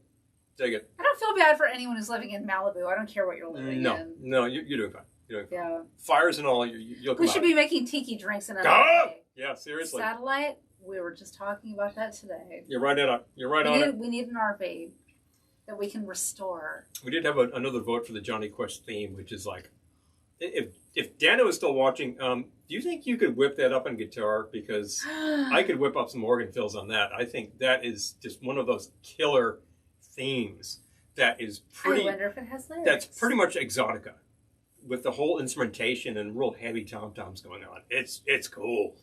It's just something fun. Right now we're having... Okay, so mine's almost gone. Yep. I made a Black Widow. The Black Widow. It was small. It was good, but it was like a half-size drink. So I'm making another drink. Your drink is gone. But yeah, it was small. He's having the Royal Hawaiian. I'm the Royal Hawaiian. The Mai Tais were great. They were very good. I was all about them. I don't know if we have any Mai Tai variations in us. We're not really doing the Mai Tai episode. We're trying to vary it up a bit, but we could do the Mai Tai episode the next time we're in. I just always want to point out that we know how to make a proper Mai Tai. We just break the rules. Listen, it's the rules of hair care are simple and finite, you know, just like Elle Woods would tell you. And the rules of Mai Tais are just... Hunter show. Oh, Fall Guy. Okay. Fall Guy. Fall Guy! Yep. I hear Fall Guy, and all I can hear is Black Flag. Dano says, so worth a try. I love it. I'm just thinking you could probably hit that trombone lead on guitar, and like, you know, I could provide some fills on that would pretty much kill it. I'm going to clear my stuff. It's a killer theme that has to be done. If you want some inspiration, I believe that the Reverend Horton Heat covered that. And I think it was a medley with the Johnny Quest theme slashed with Stop That Chicken, which is the theme to, who was that? Like Smedley and, whatever. Stop That Chicken. Yep, fun. Big fun.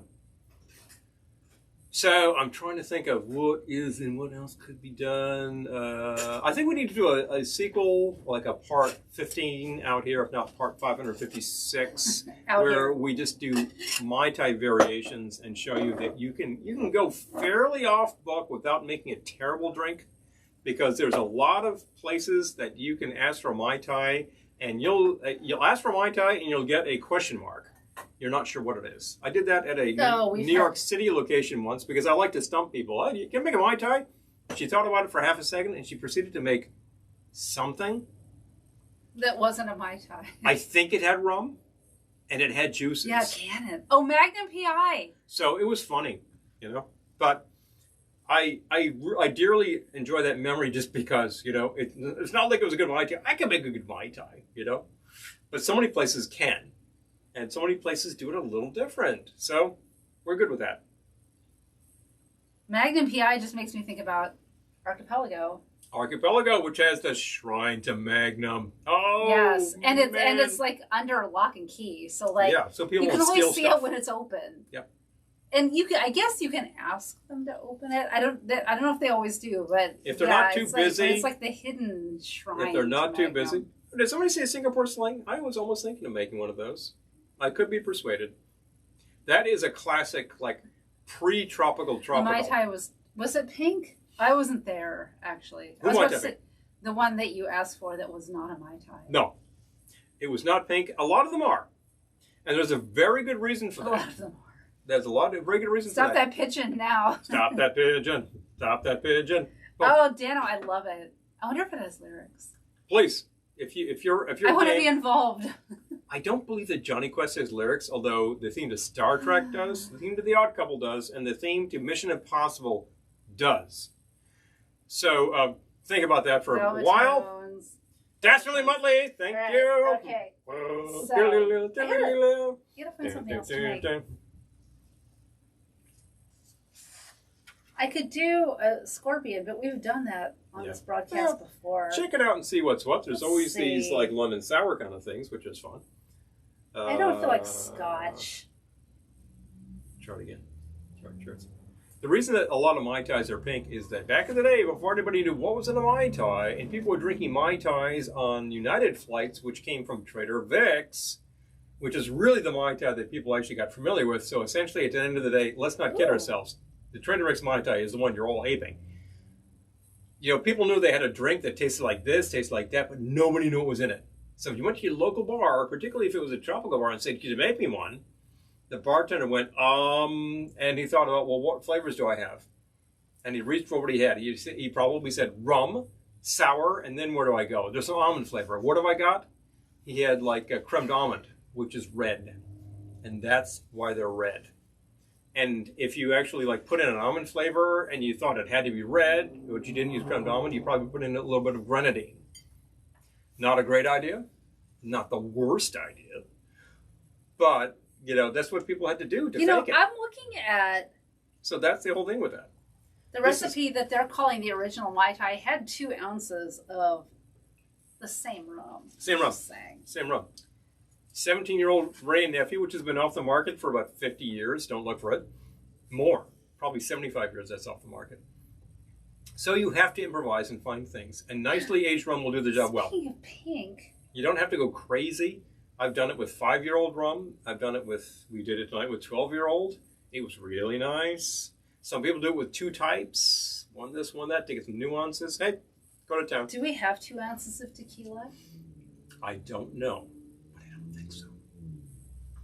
You thinking of the pinky? I was thinking of the pinky, but if we don't have 2 ounces of tequila, then it won't work. There we go. Oh yes, Peter Gunn does have lyrics. I believe there's a version of that by Sarah Vaughan. It's on an album. That sounds horrible. Album. It's actually pretty cool. It's not the album. That drink. Oh, the drink. Sorry, yeah. I'm not talking about Sarah Vaughan. She never sounds horrible. She never sounds horrible. Yeah.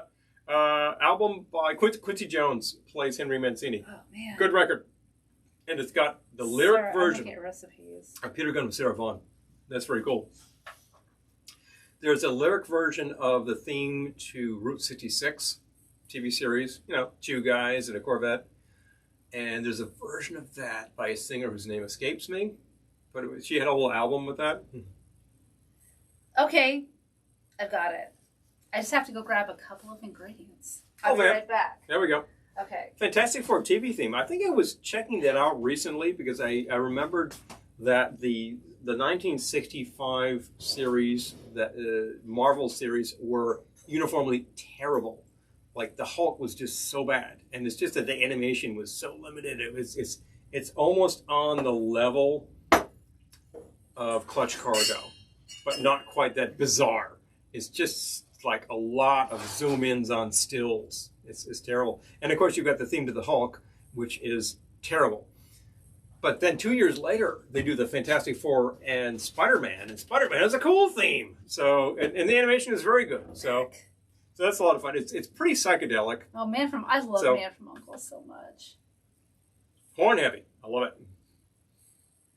Tempest. Oh, the theme to MASH. Elizabeth, you're right. Oh. Yeah, Suicide is Painless. Yeah, well, that was apparently, who was it? Johnny Mandel's kid came up with that? Yeah, well, that's what I've heard anyway. We can bear in mind that the movie MASH, which is the original on that, is largely improvised.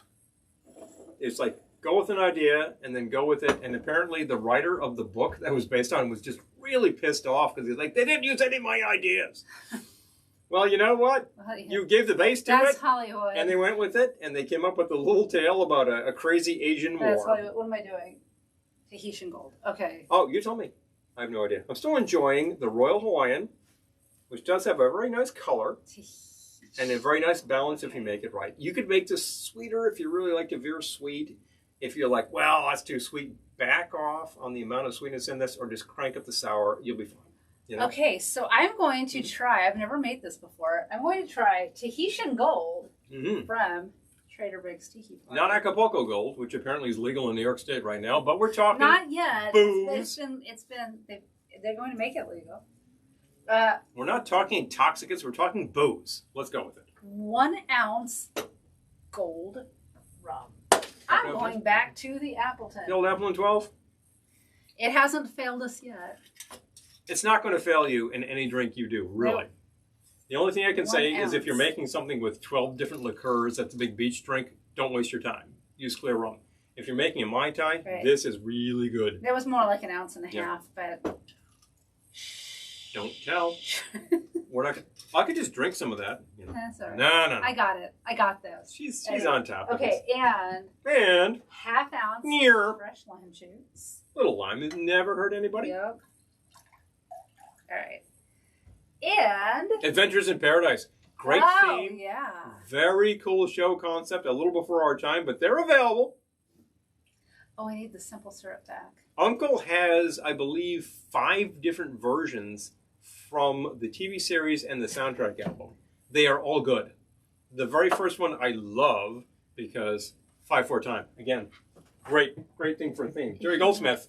Okay, so far this was 1 ounce-ish gold rum, 1/2 ounce fresh lime juice. It calls for a teaspoon of sugar. I'm doing simple syrup. A lot easier to work with. Nobody's got time for that. All right. Do you have something I could put this in now that it's sticky? Thank you. Your mouth, for example. Okay. I was just going to go find the recipe later in the book. And then it calls for a dash of maraschino. And literally it says a dash. And it actually has a dasher top on the bottle. So what the hell? Dash. Well, it is easier to use. That was more like a half ounce, but... I'd say that was a dash. That wasn't that much. Well, it was a dash. And then a dash of Pernod. Lime and the maraschino, you had what? It was a half ounce of the lime, a teaspoon of the simple syrup, and dash maraschino, dash Pernod. So I did 2 dashes because this dashes differently than the maraschino. Again, my favorite dasher bottle is actually a Tabasco bottle. The tiny Tabasco bottle. It used up. Just has a little opening there. You have to get a tiny funnel to fit it in there, but this is all the Pernod you'll need for a lot of drinks. All right, this will last a long time. In fact, if you have a friend with a bottle of Pernod and need to fill that for you, it'll save you some bucks. Don't do that. Oh, the simple is fine. You know what? I will always try a recipe the way they said first. Try it straight up. And then I'll change it ever after that. Yeah. Simple is good if you don't have any other sweet in there. I see some drinks that have 3 liqueurs and then simple. I say, why bother? So this is shake with ice, strain into a cocktail glass, and I gotta go grab a cocktail glass. There we go. Here's a description. Mai Tai, that is the actual pineapple shell. Great way to go, by the way. The Bulu, big fun in the drink. 3 rums, orgeat, no pineapple, and lime. A little Marnier. Well, that's how to do it. Yeah, you don't need... Pineapple doesn't belong in a Mai Tai, but there are plenty of Mai Tais that use it. Although, you know what's really good? Is a Mai Tai float with Dole Whip. Yeah, make a Mai Tai, float some Dole Whip on top. Oh. That's really good. You can't exactly do that. I mean, the most obvious place to get a Dole Whip is at Disneyland or World. And you can't exactly just go into Disney World with a Mai Tai in your hand. But you can buy a Dole Whip. But you can buy a Dole Whip at the Enchanted Tiki Room. Or at Martha's. And then you can reach in your pocket for the flask of Mai Tai and dose it up a little. And, hey. Or at Martha's. None the wiser. In Lake George. Get a Dole Whip, hop on. Well, you could buy like a quart or whatever. And then you could go back to the Tiki Resort. I got a better idea. And do Mai Tai floats, I'm just saying. Go to the Tiki Room, grab that Dole Whip, right?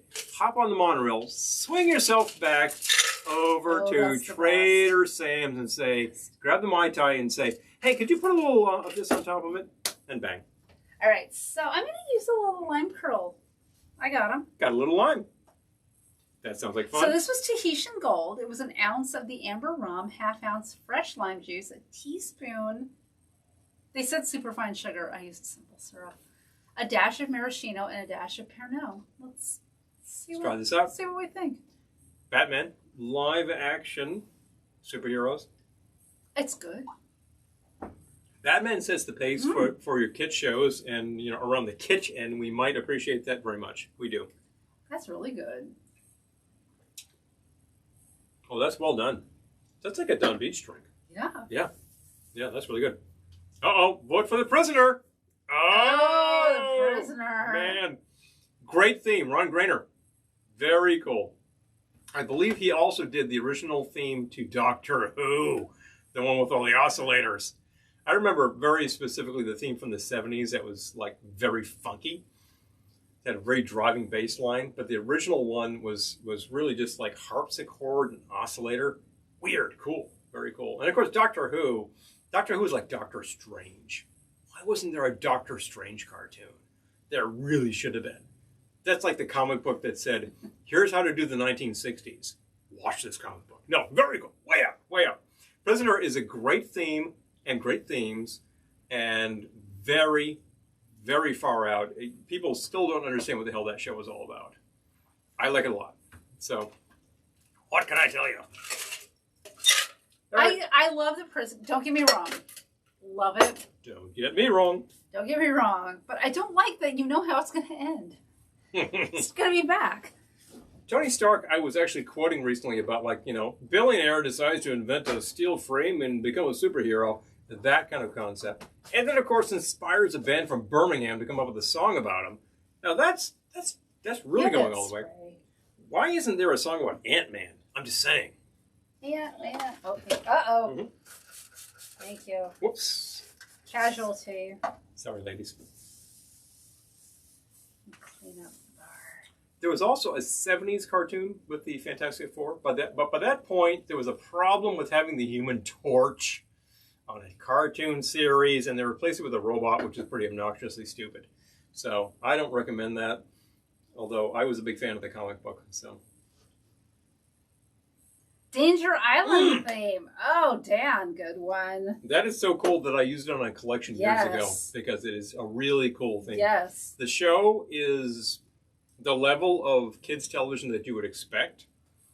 The kid in the show is actually the daughter of Bobby Troop and Julie London. Really? I kid you not. I didn't know that. Yeah, I think it's Ronnie Troop is the kid in the show.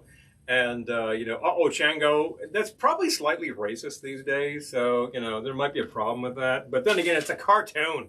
Jeez. And the whole thing was on the Banana Splits, which, one of the best of the bubblegum soundtrack albums ever. And I love the Splits. What can I say? I never saw that. The hour-long format, very cool. And they also featured Adam Ant and all these cartoons. So, hey, I gotta love the Splits. They made it happen. The Splits. Gotta love Splits, man, He just calls them the Splits. Yeah, the big rivalry there is between the Banana Splits and Lancelot Link. I think these two really duke it out for, could you make a better bubblegum kids TV show? Wow. Good night, Jamie. Mm-hmm. Thank you for dropping by. Oh, pimento.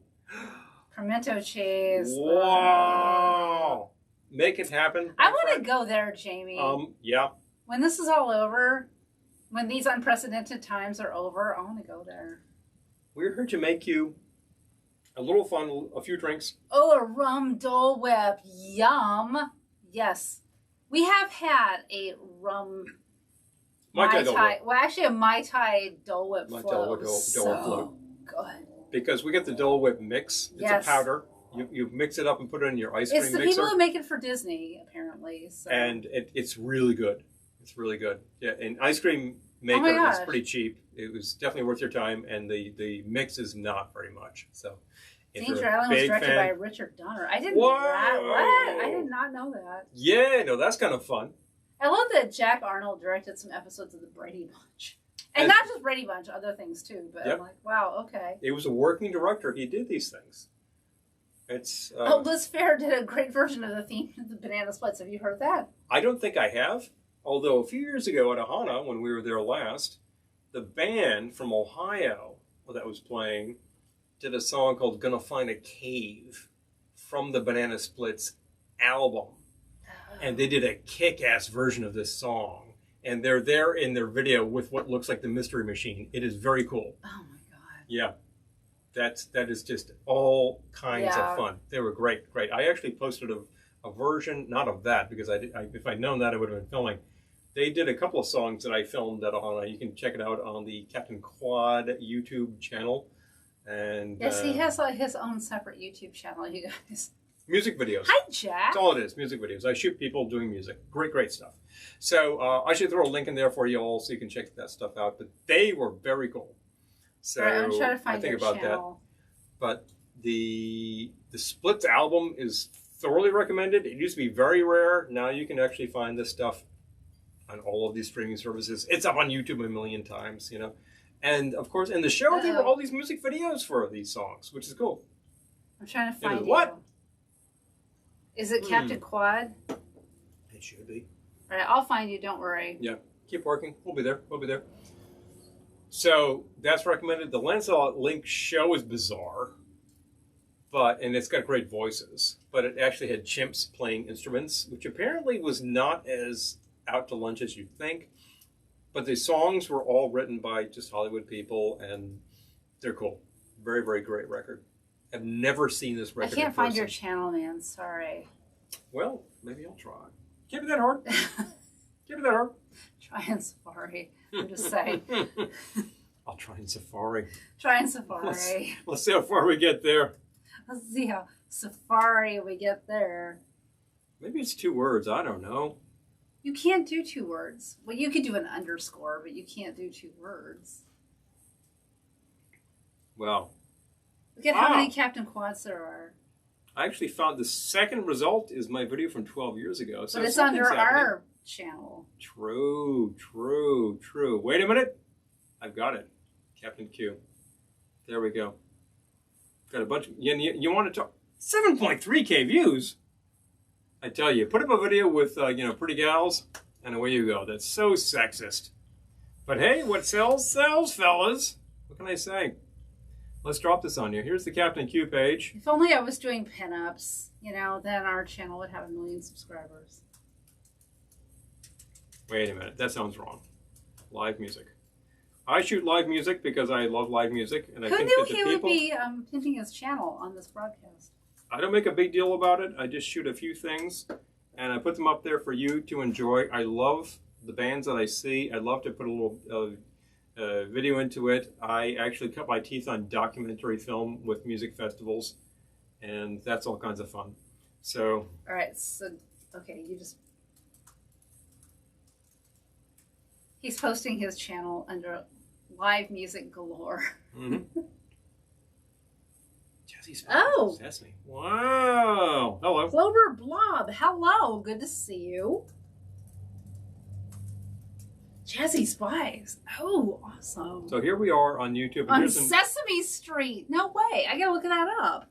All sorts of people do great stuff on Sesame Street. Yeah, I gotta look that. I've never seen that. I mean, you get regular cast members who are doing just unbelievable kick-ass stuff. Yes. But it's great to guest stars. It really is. So I learned so much on these broadcasts. We're here for a little information. You're here for a little information. We point you to places. This is that last link I dropped down you is my YouTube channel where I post live music.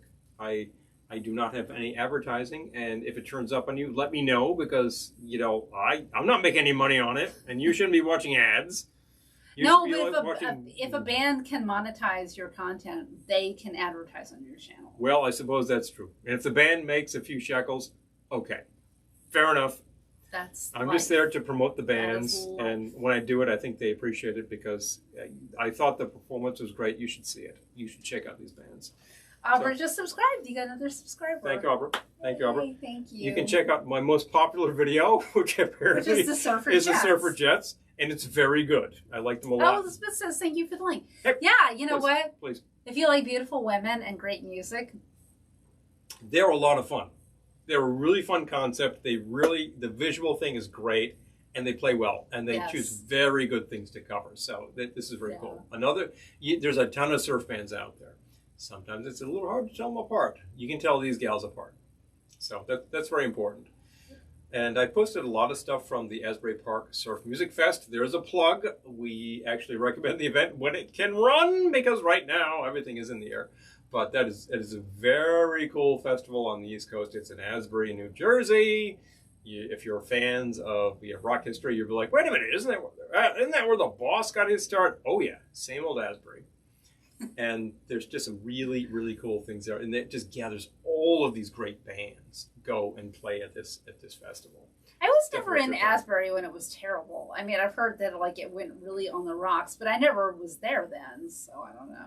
Like anything, it hit the skids because the financing ran out, and then everything got closed up, and it just looked run down. And the fact is, it could have just gone to hell, or somebody could have come in and said, let's rebuild this. And that latter happened. So now it's actually a hot property, and that's good because it's a great stretch of beach. It's a good little location. It's fairly easy to reach. It's right where the Morro Castle ran aground.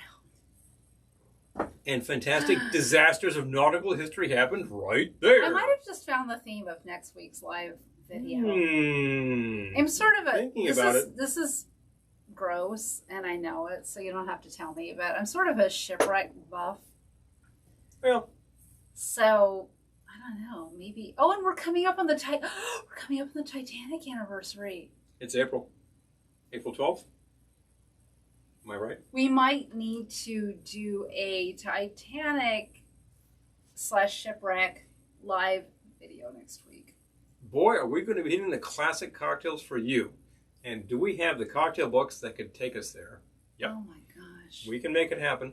There are the things Morro that would have been Castle ran aground right where the Asbury Park Surf Music Festival. I guess they call it the High Tide Weekender now. Yeah. High Tide. The High Tide Weekend. Record label. Yeah. Yeah, the High Tide Weekender now. So. They don't call it that anymore. So. But yeah. A little history for you. The Morro Castle ran aground right outside of the convention center in So Asbury people Park. come out of the convention center to Right watch it burn.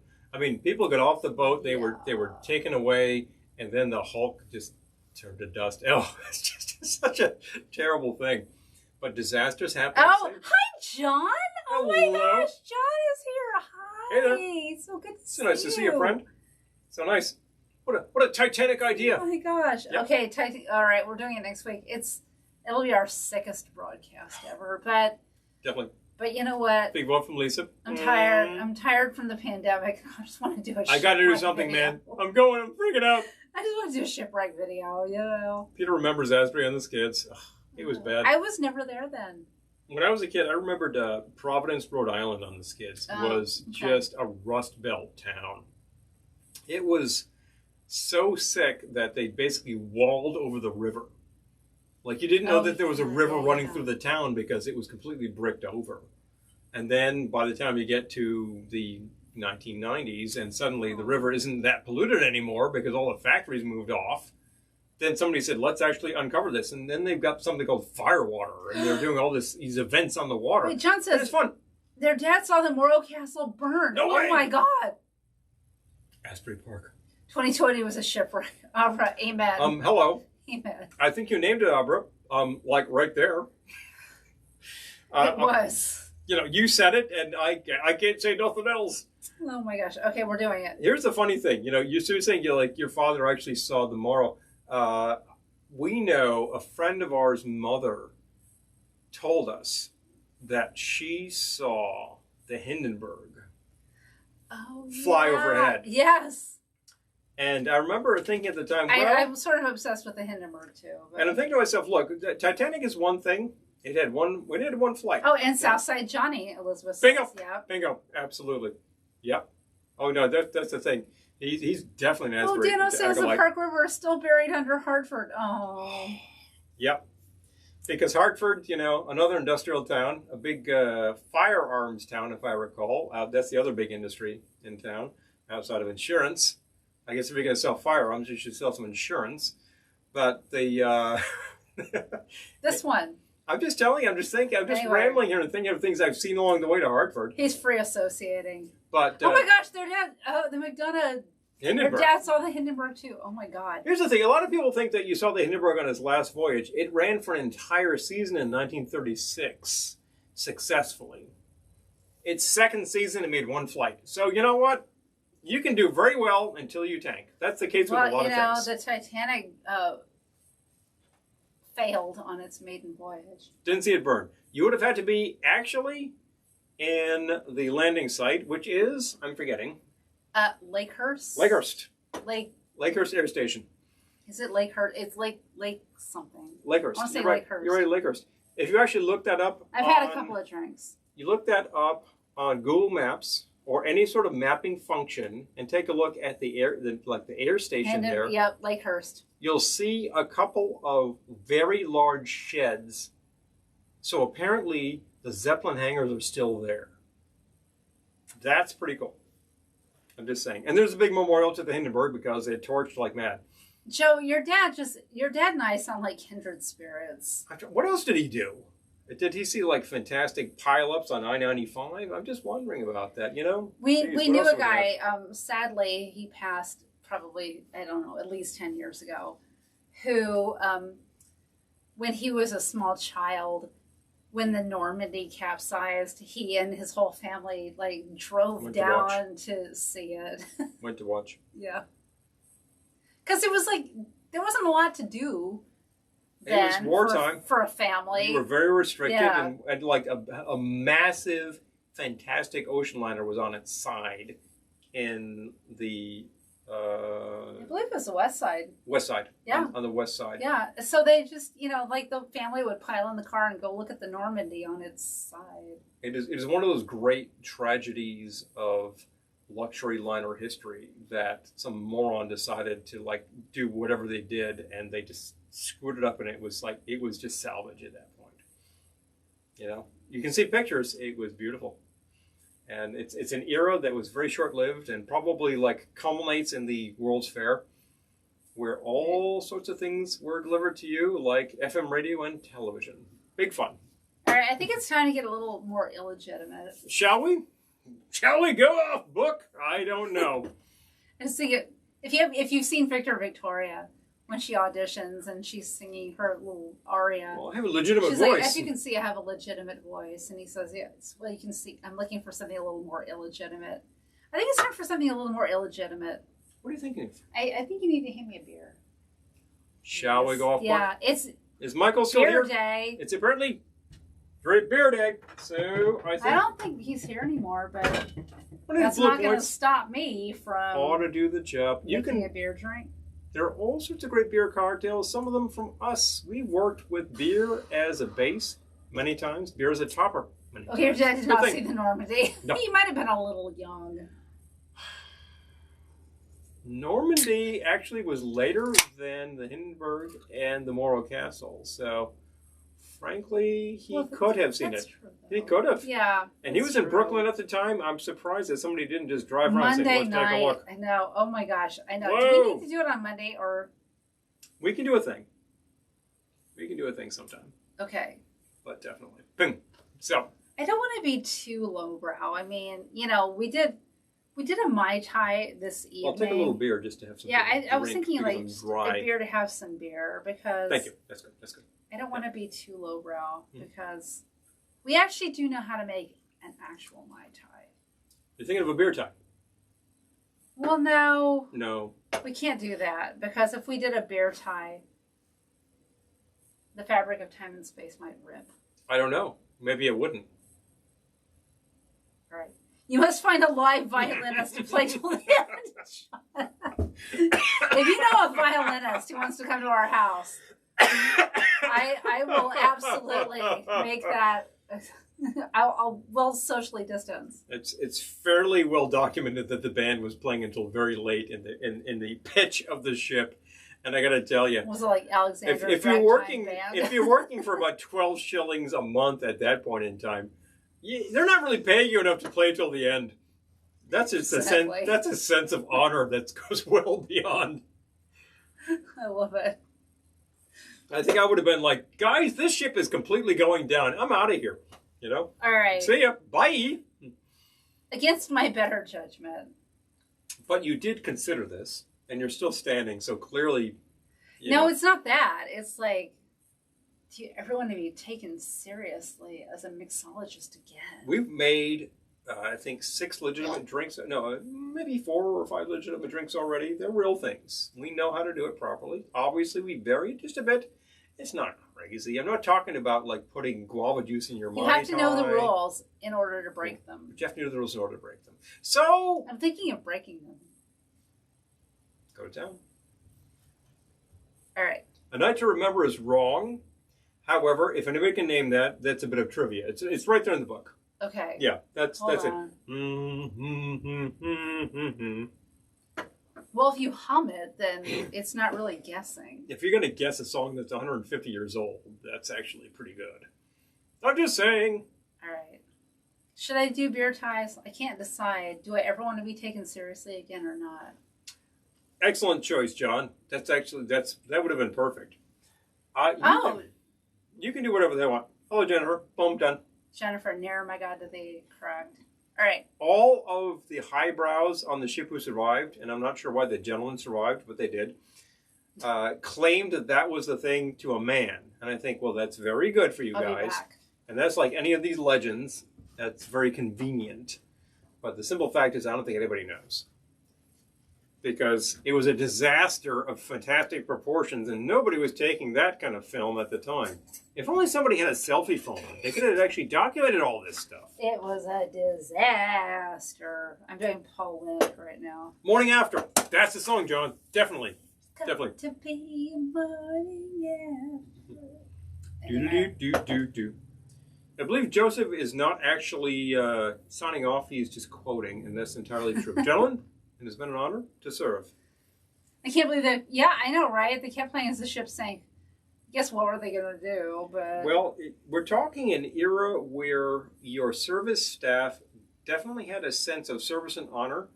And if somebody said, we need to keep people calm during a disaster, they might have said, okay, sure we can do the job. We can do the job. And the simple fact is they probably knew that something much bigger was happening and no one was really talking about it. And eventually folks realized, no. We're going to split this. The unsinkable is going down. The unsinkable is sinking. The unsinkable is sinking, and then away you went with that. People will call it the hubris of the times. People will call it this, that, and the other. At the end of the day, technology cannot triumph over everything. And it didn't then. I'm trying a bear tie. Gonna give it a whirl, eh? This might be terrible. Hey. But you know what? It's late in the game. It seems like you're starting with like I've had a couple. Straight up Mai Tai. I started with 2 ounces of very nice rum. Lovely rum. Yep. And it sounds like you're the Appleton 12-year. Just making a straight Mai Tai to begin with, or what? Yes. So well, it's half legit. Ounce of I used the dry curacao. Yep. That seemed to work great when we did it before. Need some more shot. Oh, did we run out? Oh, there was still some left. Trying to type here. There we go. There is some left. I think there's enough for your purposes. All right. Half ounce. There's I need enough. a half ounce. Okay. There's enough. Phew, boy, it's time to make orgeat. All right. Half ounce of orgeat. Wow, there is just enough. Oh my gosh. Okay. Sounds like I planned that. That's crazy. You call me crazy? No. I'm calling it crazy that we had exactly the amount of orgeat for half 3 Mai Tais. Fresh lime juice. Actually, you could use a little bit more. I'm using 3/4 of an ounce. Oh, that's it. No, I'm using a half ounce because I ran out. Okay. I'm using a half ounce, and boom. Mm-hmm. If you wouldn't mind. Don't mind at all. We happen to have enough ice for this project. All right. Oh, sorry. I should have had a scoop. Clumsy. There you go. There we go. All right. A little more. Thank you. And there we go.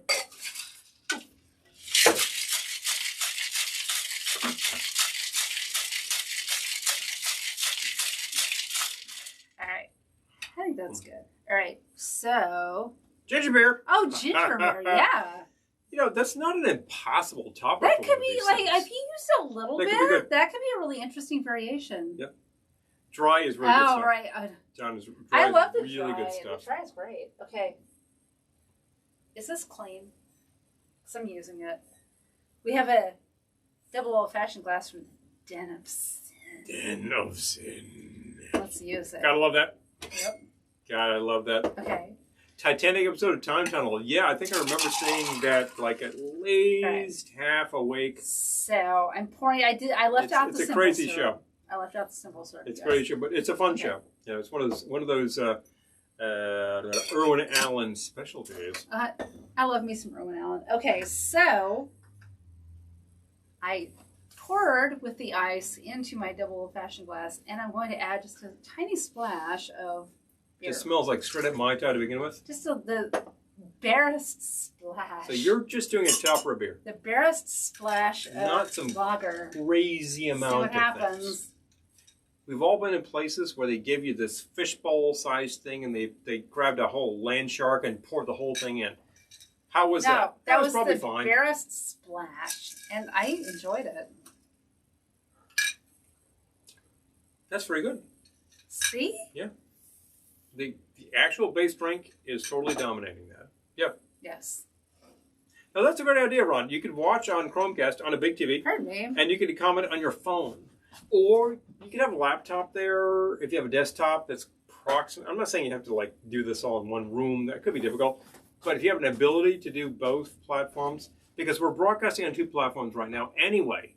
You could be on Facebook on your phone. You could be over on YouTube 30-second delay. Yeah. I love it. That's so weird. 30 seconds on YouTube. That's so weird. That's hilarious. I know there's a delay between what we're doing and where it's getting because this device has to send to 2 platforms, so there's definitely a buffer that's going to get it there. And, you know, what I'm seeing right now is not what I'm saying. That's why I can't listen to myself because it's just too insane. Yeah. But hilarious. Hilarious. I actually, in terms of orange stuff to use in a Mai Tai, the dry curacao is excellent. I love the dry. Really, Marnier. my top item is Marnier. That has so many flavor notes. I really love it. Cointreau is well regarded and great. No question whatsoever. I like the Grand Marnier better, but... I personally do. Yep. I personally do. And if you're thinking, yeah, well, either of those things is a little pricey, try to find some stuff called Gran Gala. It's a Spanish orange liquor that is very good. And that is definitely superior to the bottom shelf triple sec out there that I'm not going to name. That's kind of junk. Oh, Colonel Keg is asking about the coconut lamp. Paul made that. Guilty as charged. He made that. He was inspired by the lamps in the... It was one of the Thin Man movies. Is that the 3rd or 4th? Thin Man after Thin Man. Another Thin Man. Is that the 4th? Yeah. Yeah. They alternate. When they go to the West Indies New York, San Francisco. New York again is the one in 1939, and they're actually trucking out to Long Island to take care of Colonel McFay. Right. And his affairs. And at one point, there's Nick actually figures out some action that's happening at a joint called the West Indies Club. Do you know this? Am I talking common language? Or are you like, what am I talking about? Watch Another Thin Man and find the place that you want to live for the rest of your life. The West Indies Club. The West Indies Club is awesome. Is a pre-tiki tropical club. But they have these lamps on all the tables. It's unbelievably cool, this club. But they have this lamp on every damn table. So I said, I want to make that. So I looked at it very carefully and I said, I can make that out of a piece of copper tubing from the plumbing department, a little knob here, a coconut shell, some lamp parts, and a cord. I need an ashtray because that's what it's used for. And our friend Donna gave us that ashtray, and it's actually a Trader Vic's, like it's a Trader Vic's ashtray. So it's kind of brilliant. It's kind of easy. If you're thinking, how PM, and I'll respond with what the hell I did. Well, maybe you'll have to. We're doing a tutorial on swag lamps this week, so maybe we'll have to do a tutorial on it. We might have to do this guy right here. It was actually pretty easy, and it's a lot of fun, and I love this lamp dearly. It's a great little thing. I love that he's completely cool with electricity, because I'm always like, I want to make this into a lamp, and he does it. So. Look, nothing in here is grounded to the copper. I'm not getting electrocuted. That's what all the wire insulation is for. When you're working on it, it's unplugged. Those are the 2 things you need to know at any point in time. Lamps are not hard. I once gave him a soap dispenser, and I was like, here, make this into a lamp, and he did it. So, not that hard. Not that hard. Simple parts. If your brother-in-law says, could you work on my guitar amplifier? It's got vacuum tubes. Think very hard, because I've got 600 volts inside of it. Just saying, it's not impossible, but don't just dig into that. Sight unseen. Even I know that. Yeah, easily enough. It's, professionals will do it. They are not afraid. They just work safely. That's how these things go.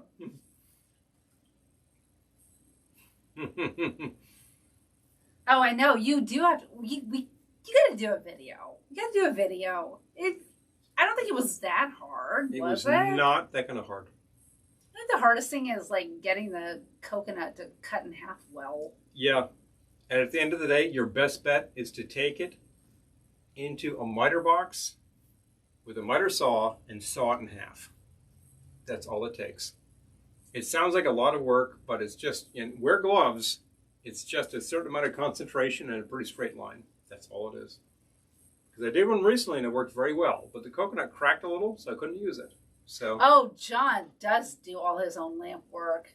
Yes. John, you got to post some pictures on our page because... You want to drop this stuff because you work with bamboo and fake bamboo and coconut and tubing. John is a master. Weird stuff because John is a former set designer, so he actually has done this. And current artist. For real. So yeah. In the movies, and he has been a graphic artist do and he's been a restaurateur. You gotta share.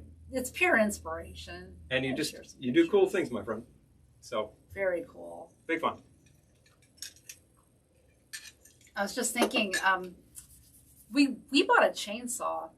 We did buy a chainsaw recently because we had to saw off some boxwoods. Unfortunately, they were past their prime. But Don't try to make me feel bad. I'm not trying to make you feel bad because the great thing about that chainsaw is that I can find like some spare dead maples from across the street, saw them up, and we have firewood. Hello. I'm good with that. And a chainsaw makes it a lot easier. Doug says, tools and electricity, I'll pass. No. Oh, no. Wah, wah, wah, you know what? You do so many other things. Yeah, well, when I start talking about revitalizing your tube amplifier, Doug is the man to talk to. Although Doug, I'm not bad. I can tell you how to do it safely. Doug is full on the man to go to. Doug and John, I'm glad you're both here. Mm-hmm. Make things happen. I like to work the crafty things very well. We do a lot of stuff with spare parts to make lamps. This entire room is full of things. I can reach up. I'm not sure it's on the video, but I'm reaching up to what used to be one of those green vases. Well, we got that idea from Pad. Yep. But Pad Party. And I think you drilled both of these. So I have did. 2 of these glass vases. It's not exactly a vase. That you just put like lamp parts into, and suddenly you can actually see. Oh, this one. You can actually see this one. This was a wastebasket from the dollar store. Yep. What else? We have a coconut lamp, which is actually made by a friend, which is really cool. Yes. But it was really just a chunk of like large coconut beam. Bamboo. Sorry. And what else is kicking around here that we might have built? Oh, well, there's you can't see it because it's blocked, but there's another vase lamp back there. Definitely. That's a little hard to see, but we also have the puffer fish, which I lit. Really just a lamp kit and just a 7-watt bulb. And then when I put them together, I said, well, I can make them white. Thank you, Aubrey. Yeah, it was just a wastebasket from the dollar store. Yep. So simple. Trying to think. We should just do a whole lamp. We should do it. We should do a tour sometime. You got to see what fun is happening in there. A lot of this stuff because there's one you can't see up here that just I found on the street. Yep. Nothing in this house cost money. The 2 puffers cost to get the puffer fish. They're full of. They come full of cotton. They're full of just cotton fiber. So you have to pull all that stuff out, which is a bit of a chore. But once it's done, you drill just about a quarter-size hole in them that will hold the lamp kit. And then my imagination says these could be clear or they could be port and starboard, which they are. So I would say make them port and starboard. Although we have port and starboard going this way. So this one's red and this one's green. And you can't see them, so who cares? But who knows? But Doug, we're keeping it legit. Okay, I was looking at cabinet record players today. Those things are a dime a dozen right now. Although the ones that have vacuum tubes, people are really collecting because they gut them and pull out the amplifiers. You know, there's all sorts of variation in that. In terms of electronics, you've got to know somebody who can help you with that. Because you got to be safe. Yes. And because there are certain parts that will fail. So anything that's 65 years old, you have to actually upgrade before anything happens. My advice to you, your great-great-grandfather's, huge console radio that says Philco, somebody's got to work on that. But if you get it up to spec, it's a beautiful machine. So we have that big TV over there that we need to make work. We have a get rid of 1959 RCA color television set over there. And I have vowed to make that happen by the end of the summer. Oh, I just put a date on it, too. And I know people who can help me do it properly. And, television voltages scare me greatly, so obviously I would work safe. But I think we will work at that, and by the end of the summer, we're watching 5.0 in this space on a 59 color TV. That's cool. Because I don't like having things that don't work. No. If it works, it can be here. If it doesn't work, it's gotta out of here. It's gotta go. Out of here. There's no point to it. This is a small house. We don't have space. We don't have space for this junk. Yeah. Oh, yeah, I know that kind of thing. My grandparents had something like that. It was a web core. Not a great machine, but it was a fun machine. Fun machine. Definitely. Oh, worky. Oh. Well, Johnny, if it is a transistorized device, check the power supply. If it's vacuum tube device, still check the power supply. That's what goes wrong in these things. And, you know, also the controls get all scratchy. That's a simple fix. If anything actually really gets damaged, well, it depends on what's what. And the television set, if the actual tube, the picture tube goes, you got an aquarium. Done deal. Forget it. If it doesn't, then you just need to replace some of the obvious things. They're, you know, the disposables, and then away you go. It's not that hard. But don't do it unless you know a professional. Lisa says Errol has the exact model chainsaw that Clark Griswold used. I bet the mask was just out I of bet the ours dollar is store. cheaper than that. I think that mask was out of the costume store, like a really, really cheap thing, you know? Oh, Verdict, fly back on track. The variable auto transformer is a venerable device, and you need to use it with any of these repairs because it is a safety device. I'm just thinking of the chainsaw. I was out chopping. This was a week and a half ago now. I was out chopping branches, and I was like, there's no way. Like, he gave me a saw, like, not a chainsaw, just a regular saw. And I was like, there's no way this is going to work. We need a chainsaw. And Worth the try. so he got online and was looking at chainsaws, and he's like, oh, look, here's one for $48. I'm like, buy it. 2 snaps up. Go Boom. buy it. Makes your life so much easier. And I think we ended up paying like 52 or 52 something. with It was the like, tax. I'm like, why did we not buy? We've lived in this house for 18 years. I'm like, why didn't we buy this 17 and a half years ago? Didn't need it then. Who knew a chainsaw was Although so cheap? when we put the windows in a year ago, I was out there with the manual saw taking out the shrubbery on the side of the house because it was in the way. I know, you and didn't. half You dead. could have had a chainsaw. You could have done it in a tenth of the time. I really could have. You know, I did it because that But was now the we thing got at a the time. chainsaw, so if you need something removed. And I persisted, and it all worked.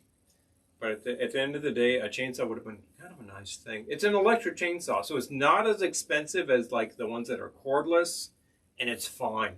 We have Just power remember out to there. take the chain off first.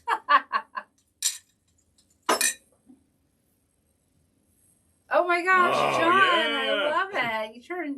Your father turned the console TV into a liquor cabinet. I love that. I knew a family who had one of those big Magnavox consoles, and the picture tube went out, and it sat there in the room forever because he refused to get rid of it. It's like, if you're not going to replace the 20-inch tube, you got to put it on the curve. And we've also seen those big console TVs that double as bars. Oh, Like yeah. one section stores LP records for the phonograph, that's called Admiral, and one section has liquor. And that's a lot of fun. Oh my gosh, Colonel Cake would love to see that TV when it's done. Oh, yeah. Oh, yeah, the company that made the Predictas. Yes. I remember that. Yeah, they cost a lot of money. Your choice with the Predicta But is... I would love to have a Predicta. We actually know people who have one of the newer Predictas, and we know people who have 2 vintage Predictas. The thing about a newer Predicta is that with newer components, it probably has a little more contemporary longevity. If you have a 1960 Predicta, you have to do a lot of work on it. You either learn to do it, and that's probably your best bet, or you know a really good tech who you trust, and you could actually make everything happen. Because the classic Predicta, the actual electronics are in a package about this tight.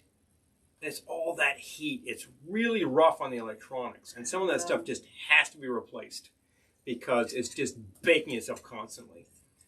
Yeah. But, because Philco was working on a budget. But if you make that happen, it can be a very nice device. Oh, I love that. Listen, this is predictive of the screens of optimism. Yes. I love it. Oh, join the Vintage Hi-Fi Console Facebook group. Oh. I gotta say, I love that. A lot of those consoles are fairly cheap, like Electrophonic. Not so much going on there. But then some of them were like, Fisher made some awesome consoles. They're really good electronics. They're really nice machines. And who else did that sort of stuff? Stromberg Carlson made some beautiful looking consoles that have great electronics. Carlson. And I just love Stromberg. They're really cool devices. So all I can think of is the Newlywed Game when they would win the console. Yeah. Hey, you have won a console, television, and hi-fi. Tell me what you won, Johnny.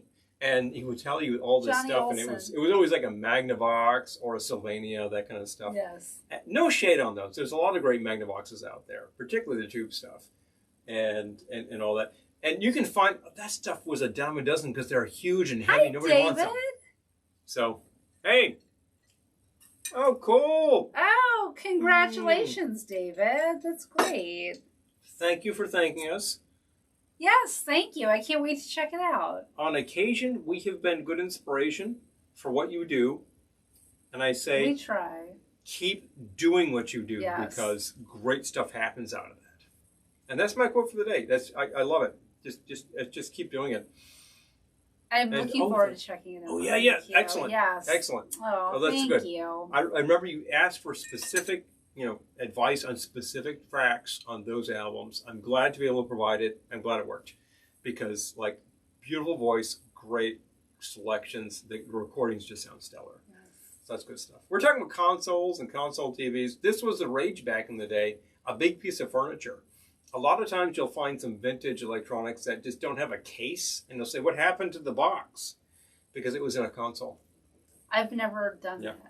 And you'll see a lot of consoles, this stuff was designed not to be facing this way, but facing this way. So the entire box goes like that, and all those vacuum tubes are baking the rest of the electronics this way. Installing a fan is a pretty good idea. We don't have any vacuum tubes on this level, but in the basement I have some. And, they sound pretty brilliant. When it's designed well, it's good. I wouldn't know. It's good. I'm just thinking, I don't know if I should say this, but when we moved into this house, there was a console. There was. And we put it on the street. Because it didn't work. It was dead. It was dead.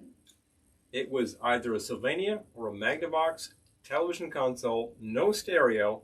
It probably had pretty good speakers inside. It was huge and heavy, and it was dead. And I had no time for such things, so it had to go. Oh, Sugar Cane, thank you. I'm glad you're here. I'm so glad that people watch, enjoy what we do, what we talk about. Oh my gosh, Errol actually had to learn tube theory in the Navy. Yep. Wow. At the end of the day, a vacuum tube has parts inside. I have no idea. Don't ask me. That work a lot like a transistor. You apply voltage here, and it controls voltage there, and it goes there. There's not a lot of difference, generally speaking. There's just a difference in voltage. And there are differences in the way they operate, and sometimes that makes a big difference in what you hear, and sometimes it does not. So if anybody wants to get all on their high horse about vacuum tubes are superior, yeah, blah, blah, blah. It's like LPs versus digital. If it's done well, it will sound good. End of the day. Doug says, guitar amps have the caps above the harmonic components. My mind heard, wah, wah, wah, wah, wah. Yeah, so the disposable parts get baked and fall apart faster. Good idea, Leo Fender. Just saying. Good. I had a Charlie Brown's t-shirt. Hey, Mr. Ampeg. Yeah, brilliant. That's why things fall apart. Heat will kill a lot of stuff fast. Charlie Brown's t-shirt. Yeah. So if you have not him. If you get an old console and it's got vacuum tubes, it gets really hot inside, put a fan on it. Not a bad idea. Field effect transistor, not a bipolar transistor. Yes. Okay. Yeah. FETs. FETs act like vacuum tubes. So at the end of the day, at the end of the day, if you actually have that type of transistor inside an amplifier, it's going to sound a lot more like your vacuum tubes than otherwise. And we'll have a longer lifespan. Oh, do you know Rosie O'Kelly? Oh, I don't know that I do. Glad to know her. I worked in 2 audio stores, so I happen to have a pretty good idea of what I like and what makes sense. I'm not some expert, but I've heard of a lot of equipment. And I can say that we do pretty well around here without spending a fortune. And neither do you have to spend a fortune to get a good sound. No. Because as far as I'm concerned, we have great sound, and I'm sure that I'm a Philistine and whatever. I think you have excellent ears.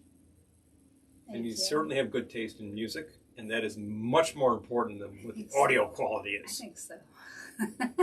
Audio quality can come later. Oh yeah, thanks, Dave. CDs are not some kind of demon. People go crazy about this. I have to have the LP. You know what kind of work it takes to make a record? We did it. It's a lot of money. Tubes distort nicely. Transistors distort poorly. Dan, you design such things. It just depends on the transistor. Oh, Rosie's on YouTube. Okay, great. Yep. Thank you. Transistors, like a classic bipolar transistor, will distort with uneven harmonics. It sounds pretty bad. That's why all of those old Sears transistor amplifiers, guitar amplifiers sounded pretty bad. But a FET actually distorts like a vacuum tube. So I think that's more of a problem with guitar amps than with hi-fi, though. I'm just saying, guys. Oh, Colonel Fixes, we have a record console that's just now starting to hum. Oh, any advice on a fix? Are we talking vacuum tubes or solid state? Oh, no. We're going to be here all night, you guys. I'm going to need to mix another drink. I'm just saying. Wait a minute. I got to grab an old man beer. Wait, this isn't an old man beer. They did have old man beer. They did. It was sad old man I could beer, grab so one, I didn't buy it. Oh my gosh. Packard Bell. Oh, yeah. Wow. Okay, Yeah. and you're using it, Elizabeth. That's great. It's brilliant. Make sure that you either are servicing that yourself or you have a good tech, because the disposables will go to hell and they will take out your expensive parts. If you already know that, I'm talking to the choir and I'll stop. But I want your Packard Bell to sound brilliant forever, because it could. There's no reason that you can't service that forever. And like, I've heard a lot of that vintage stuff that just sounds so nice. Oh yeah. Because it was designed to do so. We have a Fisher 800 in the basement, which I use as my in the basement in my shop unit, and it's a beautiful unit. Refurbished it, great. One of the best receivers. You've been working on the Fisher for a while. Forever. For a while. Why is the Fisher not up here? Because it does not have a nice case. But if it could, I feel like that could be so achievable. It can remedy. I've been hearing about the Fisher for at least 15 years. If I bring it up here, I want a Scott down in the workshop. I'm just saying. We can make it work. Well, I don't know what you're talking about. I go with the Donico. Go for the wine. Yeah. I could bust out the box of wine, you guys. Oh, there we go. Definition of the FET. Thank you. Yep. Yeah. Look, FETs distort like transistors, like vacuum tubes. I didn't know that. He did. At the end of the day, if you're going to go crazy with guitar amps, think about that again. And if you're going to go nuts about like your hi-fi stuff, think about Nelson Pass. He makes just brilliant devices with transistors. I hear Nelson Pass. I'm like, where's that? You say pass? Yeah, I'll pass. Where's Nelson Pass? He's off making fantastic sounding amplifiers. That's what he does. No, it just sounds like a place. Nelson Pass. Nelson Pass. I'm there at the ridge, at Nelson Pass. There are some great sounding things out there that are just hugely expensive. Sugar Cane is asking about our first names. This is Paul. Hi. And I'm Kelly. She met nice Glendora. To meet you. Oh, good. Yeah, Glendora. Oh, excellent. You've got a real guy. He knows this. Oh, stuff. okay, He yeah, knows this Elizabeth, you're all set. Done. Yeah, Done. okay. I don't need to say any more. You're done. Yep. That's very cool. Keep the man, and like, if that changes, you find a new guy, and if you have trouble, I might be able to help. I belong to an online group with a bunch of like geezers who refurbish I think old she's stuff. got it covered. Yeah, you're good for now. Covered. Yeah, but the fact is, you replace the consumables, and like you're in good shape. Just sounds like she's got it covered. All right. Doug has a good point for all of you technicians out there. Okay, I'm gonna go do things. Set us up with some other stuff because it sounds like we might be in for a while. I thought this might be our longest broadcast ever. No, I might have a lesser broadcast, but this discussion is going on. Since for I a have while, nothing to contribute, standing. I'll just go do my. At the end of the day, if we're talking about, I want to play records on a thing that like looks like a big cabinet. If you keep it in good shape, you're in good shape. There are certain things that will absolutely fail over time with any of them. It usually has to do with the power supply. I'm not saying you need to go in there with a wrench and try to figure it out. Find a good technician. If you want to learn how to do that, PM me. I could lead you to some pretty good sources. I've been learning some of this stuff myself. I've refurbished 3 or 4 devices by now already. A friend of mine is running an RCA vacuum tube receiver on a daily basis and loving it. And he's just, it's a great machine. It's really, really cool. His father worked for RCA for years. So this is very perfect for him. And he's just playing LPs and CDs and cassettes all the time. It's just brilliant. I don't think he plays the radio much. And actually that receiver was not that great as a receiver. But the Fisher receiver that I use plays radio beautifully. And we have a couple of good radio stations locally, which I use. So you use what you've got. Back in the day, you had to have FM and AM and cassette tape and open reel tape and 8-track tape and LP records and all this kind of stuff. Today, plug in your phone, streams, you're done. You have one thing that does it. It all works. I listen to as much streaming as I do LPs. It all works. I don't have a problem with it. It's like cocktails. Does this work? Does that work? Yeah. We don't imbalance the cocktails. Is imbalance a word? Yes. Well, you just coined it.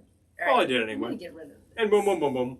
Get rid of this. Oh, somebody says Radio Shack. Oh, Peter. Radio Shack's a new website. All right. Errol just threw down on klystrons.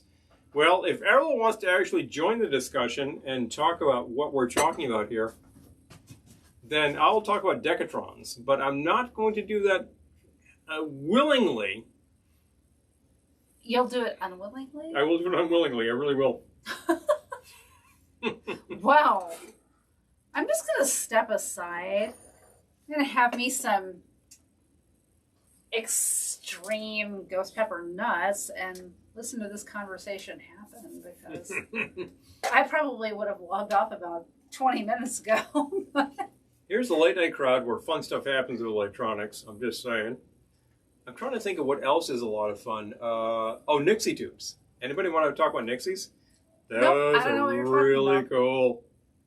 If you see those ancient calculators with like a vacuum tube with like digits in it, yeah, that's a lot of fun.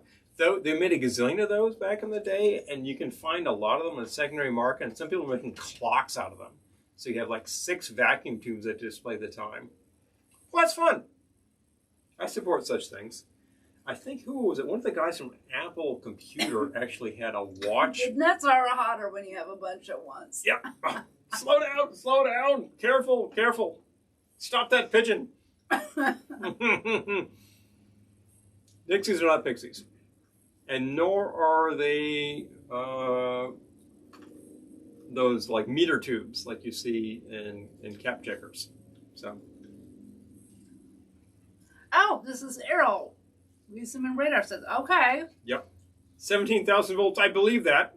Yeah, I've heard about klystrons. It's right. It's like freaking CRTs with like, I have like 250,000 volts on this thing. How does anybody service that? Insulated probes. It's true. Go hot or go home. True. One hot. They are really good, though. Actually, whether you're talking about those or the high voltage, go hot or go home. I'm just saying. If you knew Nixies like I knew Nixies, oh, what a tube. You know, the interesting thing about tubes is that in the UK, people say, oh, you mean valves? Yes. Valves, tubes, okay. It's all the same. It's all the same. There's a reason for that.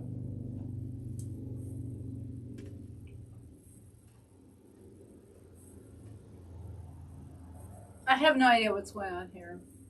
Ron, you know, the funny thing is that you would relate to a lot of this stuff in person. But I think you run mostly transistorized equipment, which is perfectly fine. Don't let anybody tell you otherwise. You get a great new turntable. I want more nuts. I know that. Mag amps. Said the... Oh! Yeah, it's all kind of controlled. Errol's having a really good time. Best show ever. Am I wrong, or is Errol like, you know... We're into like hour 3 here. Is Errol like a classic naval electronics guy? Because, man, you can go on a long time about control systems there. Here. I'm not some expert on this stuff. I'm not on E or anything. I just play around with it. I respect voltage. I'm just eating ghost pepper almonds. And back about 30 years ago, I found a lot of great pieces, which I'm restoring, so they work very well. Nixies last a long time. Oh. Because they're not really high voltage. I don't really know what that is. It's just a filament. So it should last as long as a vacuum tube, as long as you keep the voltage in check. And that's a long time. Honestly, back in the day, a lot of shops would actually say, oh, well, you have to replace this tube. Did you really need to replace that tube? That was not usually the problem. Usually capacitors go. Resistors go. Your vacuum tubes last a long, long time. And if you take a classic hi-fi amplifier and you actually control the voltage, I'll be back. They might last your lifetime. And they will do exactly what they were designed to do, and they'll sound really good. I mean, like, I think the Fisher I've got sounds beautiful. I know people have Scott amplifiers that sound beautiful. You know, just you dial it back, and it can really go.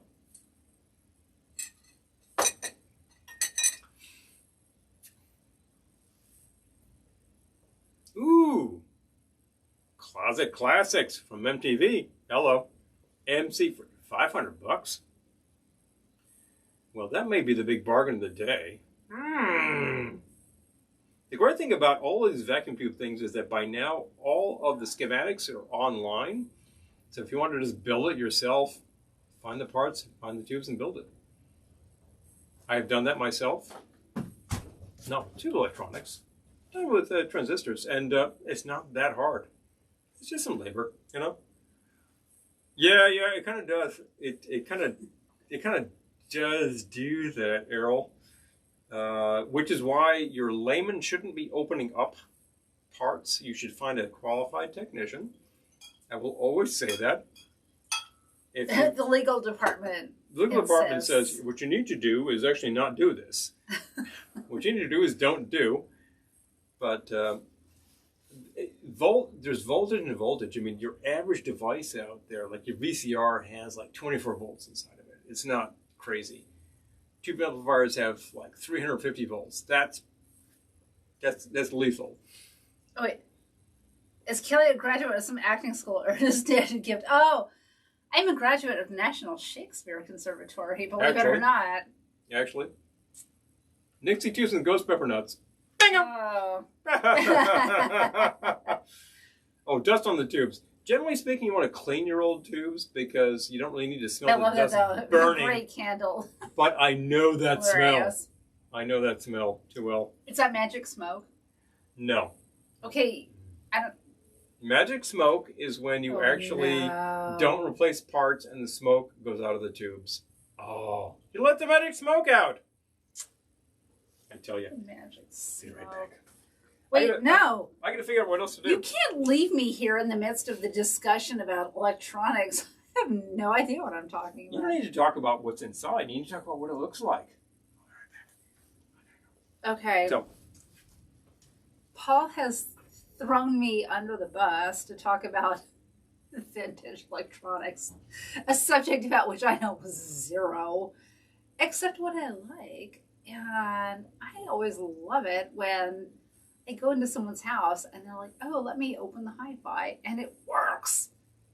I am extremely charmed by that. So I would like to we grabbed a unit off the street, I don't know, maybe 5 or 6 years ago. They call it Spring Cleanup Week here in Middletown. We call it Big Trash because that's when you put out all the things that won't fit into your garbage. And we picked up a unit called the Nordmend. I guess that's the name of the company. But it was this hi-fi unit, and Paul's like, oh, I don't know. And I was like, put it in the car, because it looked really cool. We got it home, and the cords had been cut and whatnot. And it's still sitting in our dining room. It makes a lovely buffet for parties, but I want it to work. And he swears he can get it to work this summer, so we'll see. And then we have the TV on the other side of the room, which if you saw our Tiki Room video, not this past week, but the week before, you could see that TV. It's an RCA color TV from the 50s, and I want that to work too, because otherwise, out of here. I don't like things that don't work. So, oh, Elizabeth, thank you. This is from Rocket Betty, my hair flower. I'm glad it has you mesmerized. Thank you. Yeah, Rocket Betty. Let's see. Gotta get old hi-fi should work. Yeah, amen. Love old hi-fis. Time to change the subject. I don't know. I'm happy to talk about it. I just don't know anything about the workings. I'm like, it works or it doesn't work. You don't have to know how it actually works. There's A or B. It works, it doesn't work. And if it doesn't work, it's on the street. Well, if it doesn't work, it's junk. You don't have to know how it works. I was all about picking the one up off the street. I was actually opposed to that, and she said, do it. I said, put it in the car. So at the end of the day, we now own a Nordmend, which is a piece of German electronics, which has AM, FM stereo, and shortwave on it, and a turntable. It's a cool little set. Oh my gosh, Julie says, in my family, you knew you were growing up when our grandpa let you put records on his hi-fi. Aww. True, too. And who says all hi-fi should work? Abra. No, Doug. Yep. Abra says, I love old hi-fis. Well, yes. We know the simple fact. Absolutely. And the simple bit of linguistics. If the old hi-fi doesn't work, what is it? It is something to anchor your boat. It is a boat And it's anchor. Probably heavy enough to anchor your boat. And it's probably heavy enough to anchor your boat. Particularly like old ham radio sets. If it doesn't work, it's a boat anchor. That's the fact, Jack. So I say, make them work. Some of these take a lot of work. Some of these take less work. Television sets weigh a literal ton and take a lot of work. And I am dedicated to making that baby work. Great. So my pledge today is by the end of the summer, I will have it working. I have good people. What about Nordmend? On one of my... No, I know. Yep. I got good people on one of my sites who could probably help me. I gotta say though, if I check out that tube and it's dead, yeah, well, it's probably like taps for us. And maybe I find a different 50s color TV. I just think a 50s color TV is cool. And the Nordmend... Well, it'd be so much fun to play 50s TV shows on the 50s color TV. Well, yeah, I would, as a matter of fact, because at the end of the day, it was designed to actually deliver a really nice color image, and I think it could. It could still. David's asking, of the records on your wall that we can see, which is your favorite and why? We got Taboo, Hawaiian Holiday, and Hawaii's Greatest Hits 2 from the new Hawaiian band. I can't say I've actually heard that recently, so I'd have to check it out, but it seems like a standard lineup of Papa Hawaii. Nothing wrong with that. I've heard it many times by now. No problem. Hawaiian Holiday is on an extremely budget label, and I think it was reissued about 4 times under different names of bands.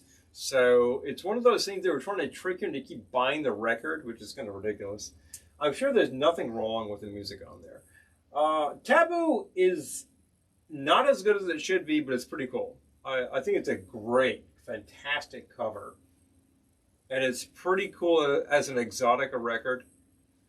And you really can't see in the corner with... oh, you can see these two. You can. These two. Hawaiian Enchantment and Sea of Dreams. Oh, okay. In that case, Hawaiian Enchantment. No question. Yeah. Budget label from Cameo Parkway. Has some really great tracks on it. They're probably just reissues of stuff. But I like the tracks. It's got a fantastically huge like tiki on the cover with a maiden with some flowers. Very cool. The audio quality is actually a lot better than it should be. Because these cheap records sound terrible. Some of them are from 78s and they don't even care about, it's like, it's just junk. This is a lot of fun. Just a lot of fun. So I definitely recommend Hawaiian Enchantment, Hawaiian Islanders. You can probably find that pretty cheap most places. Shouldn't be too much money. Although Sea of Dreams has a great cover. Nelson Riddle. It's a brilliant cover. It's one of these great capitals. You can kind of see it, banner. She's in the water. Yep. And, she's naked. But absolutely. You can't see. You can't see anything. You can't see the nakedness. She's giving you a look like, Yeah, it's a great cover. It's very reminiscent of Marina the Mermaid, whom I highly recommend. So, hey, Dan, thank you so much for being here. Brilliant. But yeah, that covers. Oh, Nelson Riddle, Sea of Dreams, and and the other one above it. Yes, those are fabulous. Oh, you're keeping the Electro Home going. Electro Home Saturn working. Oh. That's a lot more respect to Electro Home than I think most people will give, because it was kind of in a budget brand. But look, if you can replace the parts, it will go for a long, long time. If it was well designed, it's worth it. I mean, look, you can replace vacuum tubes, you can replace capacitors. It's not a big deal. Peter, I'm pouring him some wine. I'll take a bowl. No, done. Not done. It's not that much. Oh, I felt like mixing. Oh, Diane Weber is the model on Sea of Dreams. It's a great cover. Oh, wow. Yeah, she doesn't look like Diane Weber, but I got you. Sure. She was actually a model, and she did nudist pictures and things like that for all you people who want to go for that kind of stuff. And a pretty gal. She really worked it well.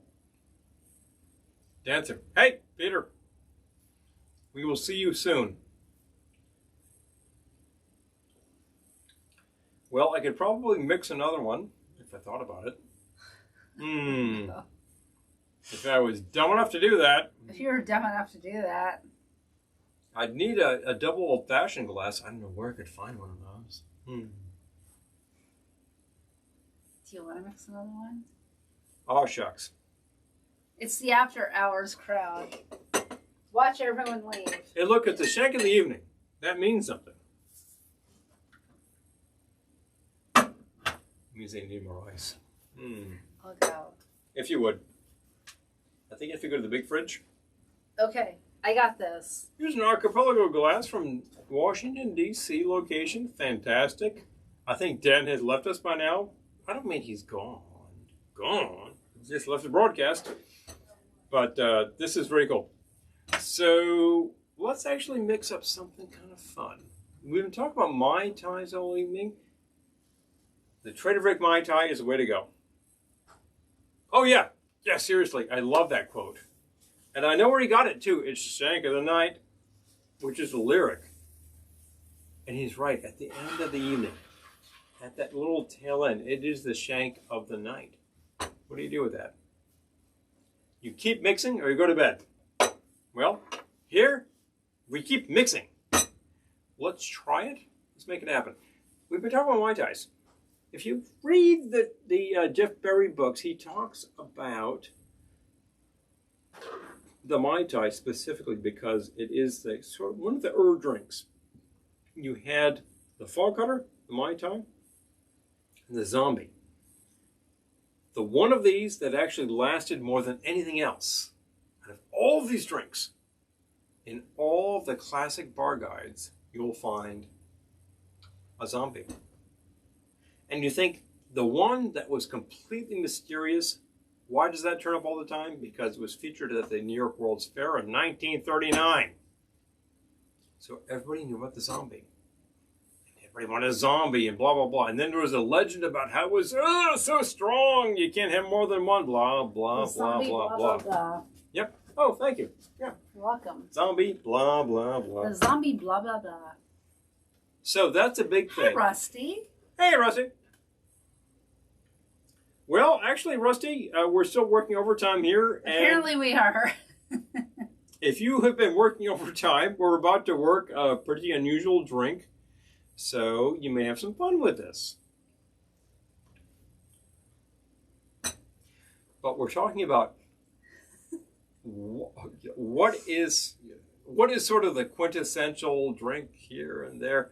You know, you always hear about Mai Tais, Trader Vic. You always hear about zombies, Don the Beachcomber. What else is there out there?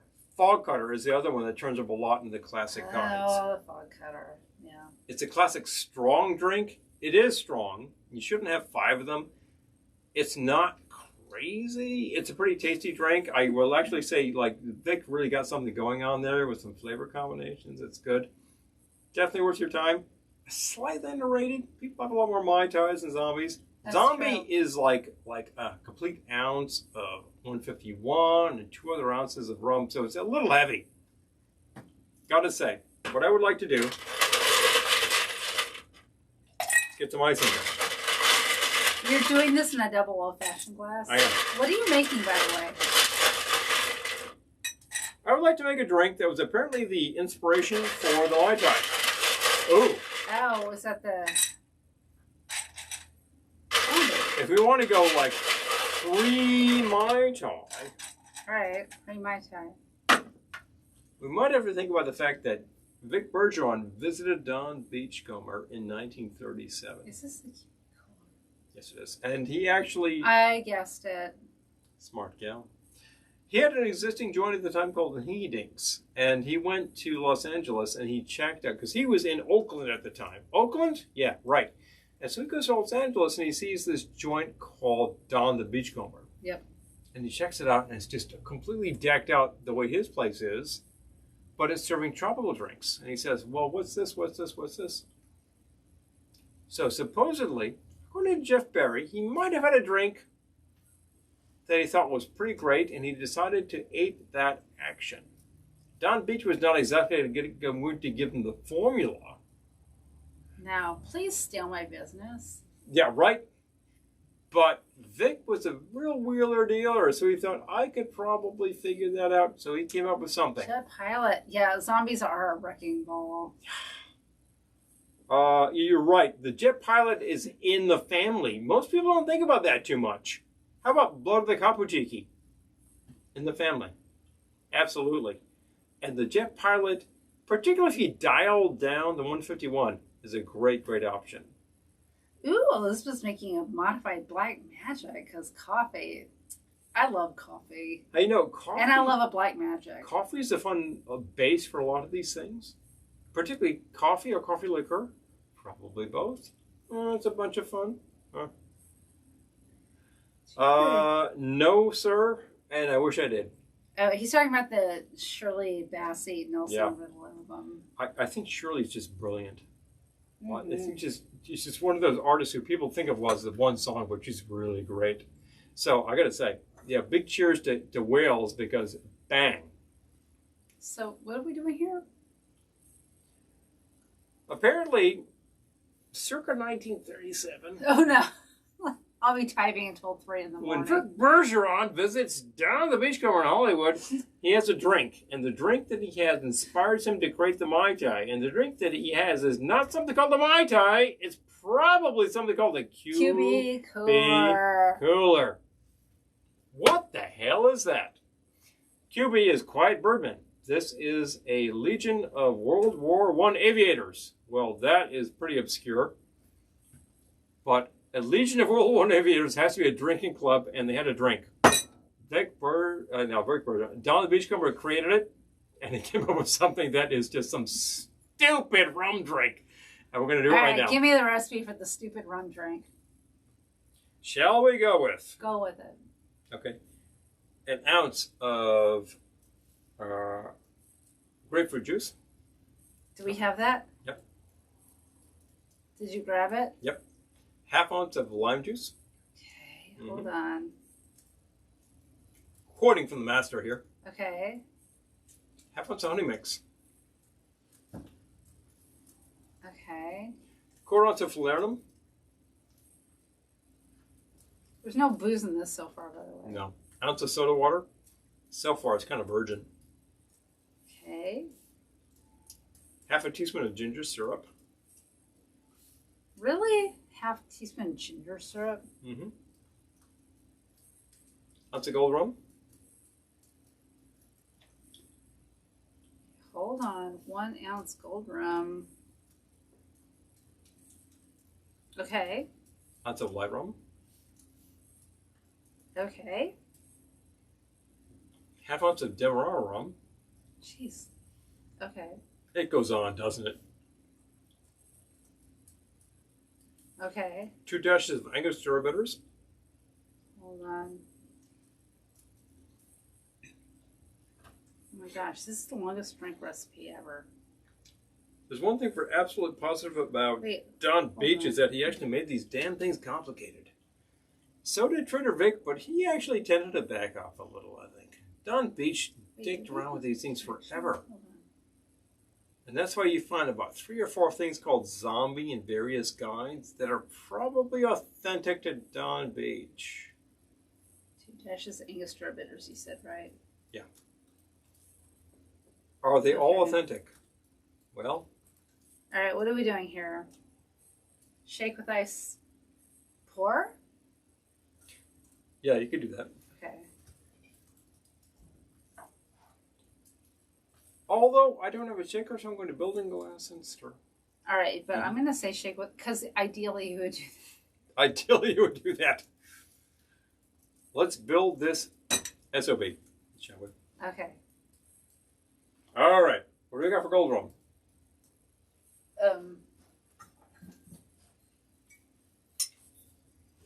Pretty good place to be. Don Beach would agree.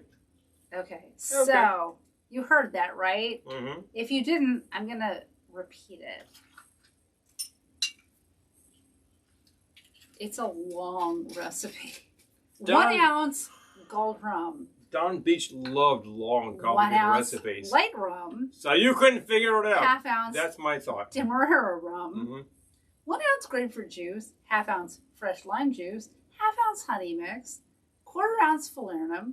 1 ounce soda water. Half teaspoon ginger syrup. 2 dashes of Angostura bitters. Shake with ice and pour into a double old-fashioned glass. My, my, my. That's a lot of work. That's a lot of work. I feel like Lieutenant Joe Kenda. Oh, my, my, my. That's a lot of work. I feel like the Bodyguard Joe Kenda. Okay, if you could actually remove this to a locale. With this? The computer? The bottle. Oh. Got it. Thank you. We have light rum? We do. Oh, nicely. I need an ounce. Here you go. Thank you so much. At the nth hour, we will actually mix a crazy-ass tropical on you because, hey, fun.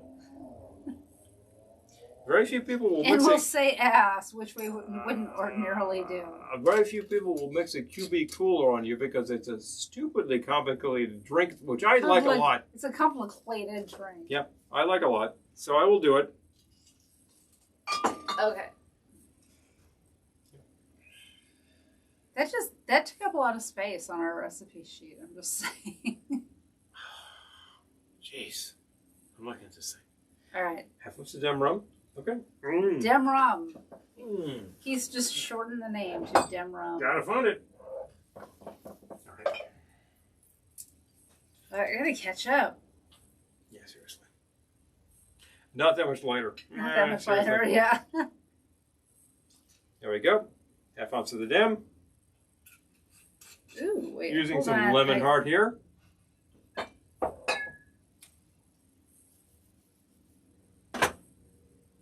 Oh, Lisa, That always happened to me in Mexico. Like, I would order the really hot, and they'd be like, "Oh, are you sure?" I'm like, "Yeah, I'm sure." And they're like, "No, really? Are you sure?" I'm like, "Yeah, I'm sure." And then, like, they would go back and place my order, and then they would come back and be like, someone else, like a manager, would come back and be like, "Are you sure?" I'm like, "Yes, I'm sure. Give me the hot." As if you can't take 2 ounces of booze. Give me a chance, for crying out loud. Anyway, you know. Back to the formula. Let's go. All right. Is that it? No, there's more. There's more? Oh, I haven't actually gone that far. That's grapefruit. Yep. He's still adding things to this drink. Oh, yeah. But definitely. Wait, but you did this already. No, I did not. I said an ounce of grapefruit. I didn't do it. So. No, okay, but I said it. So. Okay. This recipe is 1 ounce gold rum, 1 ounce light rum, ½ ounce Demerara rum, 1 ounce grapefruit juice, ½ ounce fresh lime juice. Lime juice? ½ ounce honey mix. I don't have lime juice. 1/4 ounce falernum. Lime juice. Jeez, I gotta go juice some limes. I'll get to the falernum while you do that and mix up the rest of this thing. I hate this recipe. I guess All we're right, running out of lime juice. I'll be back. All right, so anyway, next thing is a ½ ounce of honey mix, which I happen to have behind me. Honey mix is half water and honey so that it mixes better. It pours pretty easily. Boom, boom, boom, boom, boom, boom, boom, boom. Honey is a very specific flavor. It's nice in drinks, but if you try to pour it from the bottle of honey, it takes forever. Ridiculous. We need a 1/4 ounce of falernum, which is a very specific syrup. That'll do.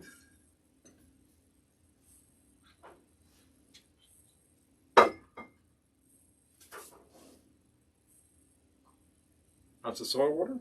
Yep. Since I'm actually mixing this inside the glass, I could actually pour an entire ounce of soy water in here.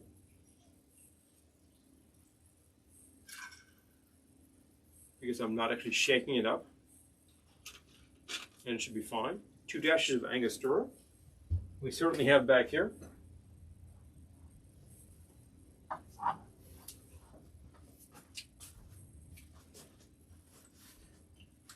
Making me work. Thank you. You're welcome. Thank you for all of that. Because this will make it ½ ounce of lime juice. I know. When you don't have fresh lime juice, you have to go make it. French lime juice. Do we have a straw? We do. Yes. After all that... Is anyone actually still watching this? After all that, do you have something that tastes like a Mai Tai? Is anyone actually still watching this broadcast? Oh. And it couldn't be more difficult. Here's the difference between Don Beach drinks and Trader Vic drinks. Vic drinks are a little simpler, in my opinion. You can probably get through them. Don Beach like to make it complicated. Jesus, Howard. So there we go. Oh my gosh. The funny thing is, at the end of the day,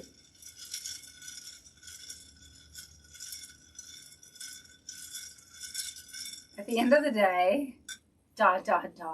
Okay. give it a try. It's good. That's a good thing. It's a good thing. Don Beach made a great thing. And a tribute to the Quiet Birdmen, Aviators, etc. You know, big birds in the sky and WW1. It's good. That's very rarefied, and I happen to love that. Oh, hey, Joe. Good to see you. Good to hear you.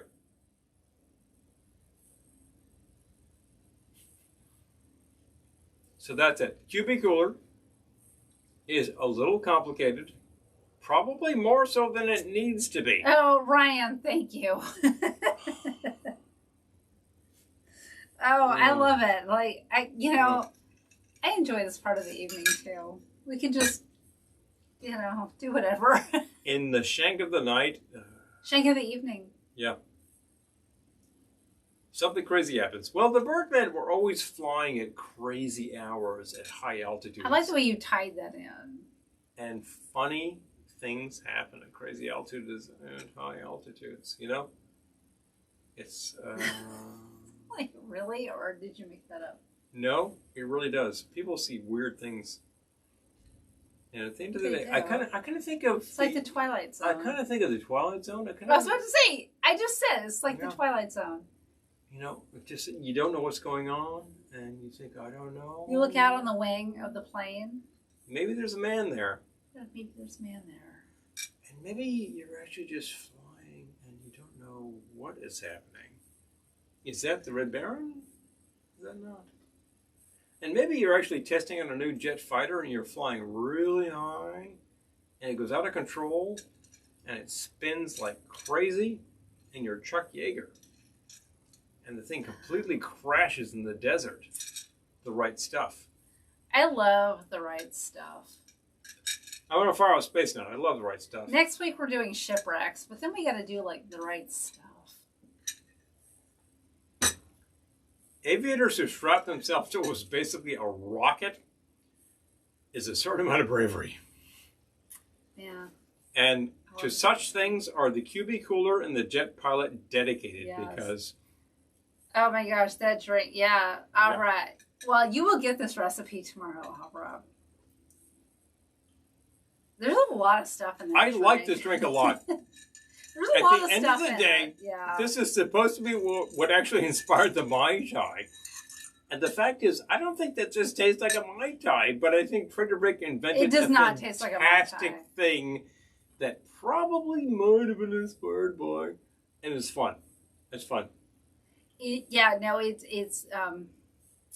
Aw. Thank you, Joe. You gotta go.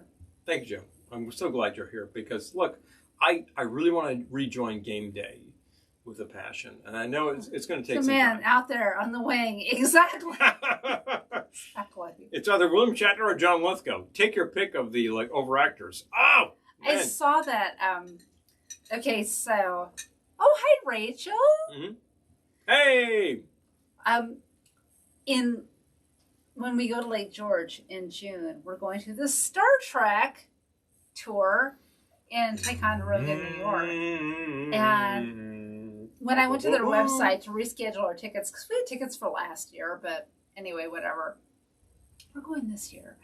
But William Shatner is going to be there for his 90th birthday. When is that?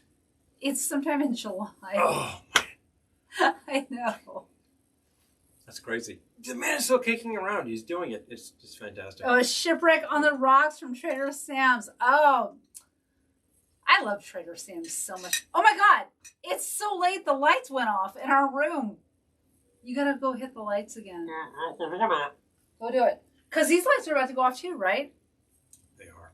Oh my God. Turn on the... We've been going so long, our lights are about to go off. Pardon me. It's actually very late. I should probably have adjusted that before. Oh, no. I don't want our lights to go off. This room is more magical when the lights are on. Yeah, it kind of is. Oh my gosh, this is crazy. Did you hear that? He's like, I can't say anything. Because the lights are off. These lights are going to pop off any second. Oh, wow. They're not back on. I know. What's going on with our electricity? This is nuts.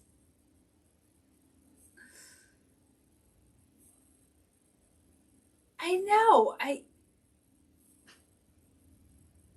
don't know why our lights go off so early. Wait, no, these lights... Was that you? Didn't do it. These lights went off too. Now it's dark. You gotta turn the lights back on. He's gonna turn the lights back on. You probably should have started over here, I'm just saying. This is crazy. I don't think we've ever gone this long. Oh, okay, that one's back on. Yep. All right. Wow. You don't have to go home, but you can't stay here. Colonel Keg, you are absolutely right. Oh, thank you. It actually looks really cool right now. Thank you. All right. I think that, okay, they're back on. Oh, hey, what did I miss? Oh, look, it looks really ugly with the lights behind us not on. You just saw the ugly underbelly of the Velvetiki Room. Well, from time to time, we have things programmed here so that they actually turn on and off. Oh, look, they're back on. Okay. Beautiful. Look at that. At appropriate intervals. The town of Vulcan, Alberta. Oh my gosh. Ryan, yes. I'm all about a road trip after these unprecedented times are over. Things come and things go, but we would love to road trip to so many locations. We get our second vaccine in 2 weeks, and I'm 100% here for it. Perhaps we can do things after that. I think there's so many locations. I want to go places. I want to do things.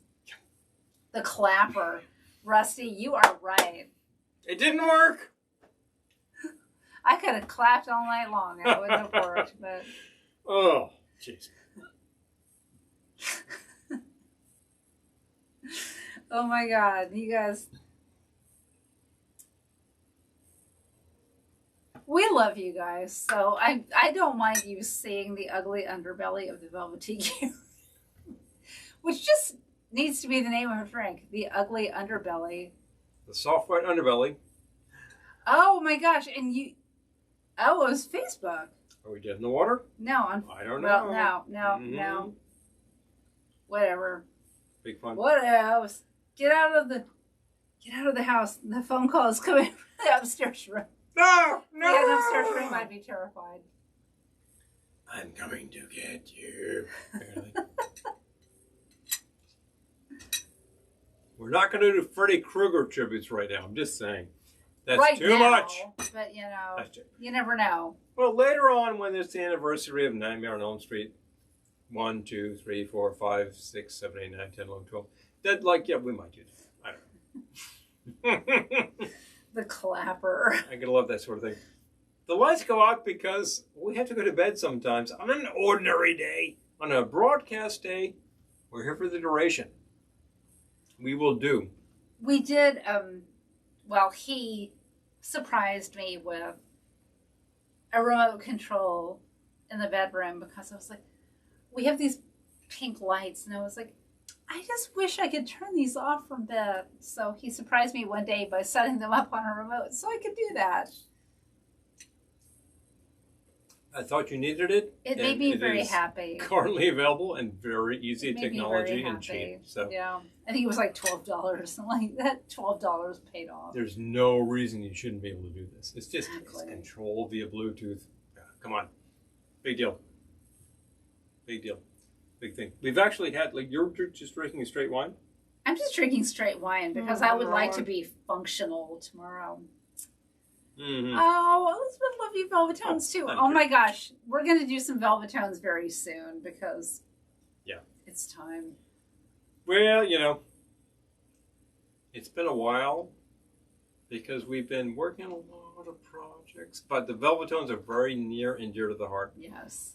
And we think about these things all the time. And at the end of the day, if about 95% of the songs in the pop song canon have 4 chord changes, we know those chord changes. So it's not that hard to figure out. You've seen those videos up on YouTube where it's like, the 500 songs have the same chord changes. These gentlemen are right. That's just true. Is it time to log off? Well, we're into our 3rd hour. I know. I think this is the longest one we've ever done. Which means we're either going to continue for the next 4 hours. Well, if we're going to continue for the next 4 hours, we're going into the living room, and I might put on the TV and fall asleep. Just saying. Make a huge pot of coffee, etc., etc. But I'm not here to bore you folks. I'll just drink more wine and fall asleep. You've been here for hours at this point, and we're having a little fun because that's what it's all part of. We've been everywhere from the Twilight Zone to the Prisoner tonight. it's kind of fun. You know, TV themes, cartoon themes. We're talking about Super Chicken. Super Chicken. We're talking about TV stuff. We're talking about Johnny Quest. tiki stuff, which intersects with all that Vacuum stuff. tubes. Yeah. Were referenced. A lot of electronics. Marathon. Oh, 4th hour now. Doug. Yeah, 4th hour. We got to do a marathon like on a weekend or something. You know, like. I need a tuxedo. I need to be able to, like, unbutton this shirt. No, I've got it. I've got it. I've got it. We got to do a weekend video, and Glendora can just intermittently show up. Oh, hi. So anyway. A marathon for AIDS Walk. I just think of the... I'm doing my 24th AIDS Walk, you guys. Right now. Well, no, in May. But... I am as well. I will sign up in no time, but I need to make sure that she can make her goal. He has wealthy coworkers who can sponsor him. I work for a big company. I am my own coworker, so yeah. People will potentially... Slumber party, yes. Yeah. Hello. Yes. I'm just thinking of those late night broadcasts, which are probably telethons. And it was probably the Jerry Lewis telethon. And then you'd get like Sammy Davis Jr. at 5 a.m. doing a song. And you're like, everyone's hallucinating at that point in time. And it's just like the Candyman. Yeah, it's just like crazy. And that was a thing back in the day. I might have to do an AIDS Walk marathon. We've actually Velveteen's request done for that. 66. Oh my gosh, I love it, Ryan. Thank you. I'll do an AIDS Walk telethon. Well, if you ever want to travel west, take my way. It's the highway. It's the best. You have a plan to motor west. Get your kicks. It used to having Polk for okay. I am not surprised. We're kind of dead in the water on that sort of thing. I'm just telling you, we're trying really hard, but if autocorrect is going to kill us, oh wow! I might have to do a marathon. He has coworkers. I have my own coworkers, so you know whatever. Joe has coworkers, but he's actually off tomorrow. He's good. That's great. I was telling you, I was listening today to like the first Three Dog Night album. I was really happy with that. That was a non sequitur if I've ever heard one. I know. It's an offside on these sorts of things. But, well. I think, I don't know. I think maybe time. What do you think? To go retire in front of the TV. But if it's not, let me know. Or we could just bring the computer. But Planet of Apes? We gotta do a Planet of the Apes video. I've raised but the not flag tonight. About some crazy sort of thing. Oh, Joseph. No, not Raina. He was talking to me. Okay. It's too much. Right. It's good. It's good. All right. I think it's time to shut it down. Well, we've been working for, at this point, 3 hours? Elizabeth says, I'm down for dressing up all in polyester for the... Oh, I love it. Yes. YouTube-a-thon? Okay. We got to do a YouTube-a-thon. A YouTube, Facebook a-thon. That is actually very Jerry Lewis and John Waters at the same time. And I have to say, we're in with that. So if you are, we salute you. Oh, all right. I think it's time. That's some kind of crazy. I'm grabbing the phone. Say night, Grace. Which I left. Somebody named Linda Patterson just said, "Safe night, Gracie." All right. I need a cigar. Yeah. I know. Good night, Gracie. All right. Thank you for joining us this evening. This was really fun. This is our longest one ever. And I only had to put one troll in a timeout, so. Oh, yeah. Which was hilarious. That's a plus. To me, by the way. So I enjoyed that 100%. But we're here after 3 hours and still standing, so obviously right. Some fun things are happening. You know, we've actually mixed, I think at this point, 6 drinks for you, maybe more. For me, no, I haven't had 6 drinks. No, not for 1, you personally. 2, 3, 4, 5, 7 drinks, but I did not drink them all. So it was a shared sort of a thing. We tried a number of things, including the Mai Tai Variations, which were a lot of fun. We might do an episode with Mai Tai Variations in the future, which actually have more Mai Tai Variations, because there's a lot of things. More Mai Tai Variations. We love a variation. Well, there's a lot of things that actually vary it slightly that are not bad. So I'm glad to check that out for you. Oh, Rachel, thank you. Yeah. Oh, sugarcane, female trouble. Oh, good suggestion. Got a lot of problems. Yes. Well, that involves Christmas, so it frequently happens at the end of the year for us. But I love me some Don Davenport. So, if I don't get those bleep cha-cha heels, I'm just saying, we know all of these references. These are a lot of fun. Yes. I feel like John. And if we don't know them, I will go look them up because they're great suggestions. Please. All right. As always. Hours. We haven't done that since New Year's. New Year's is a specific thing where we actually usually go we're on for a while on New 2 or Year's, 3 time zones, maybe 4. It could go on for a long time. Yeah. That involves a large numbers of bottles of bubbles, which are a lot less harmful than just bottles of booze. So, end of the day, it's a pretty good idea. Oh, thank you, Lisa. I'm just saying. Lisa and Errol and Rusty, thank you. Please. Oh my gosh, we love you guys. I'm so glad you could all join us today. Lisa, Errol, Ron, John, Ryan, Joe, Sugarcane, Rachel, Elizabeth, thank you. Harry Belafonte. Oh man, Dave. Abra, Lisa, yeah, we love you guys so much. Matilda, to take my money and go to Venezuela. I'm just thinking of Harry. So at the end of the day, we're glad to have seen you we're so glad you could be with us together. And if you have any ideas, drop them on us. Any questions I actually dropped during the broadcast, PM me, do so because I forget. But I'm glad. Save me a seat on the deck of the Titanic.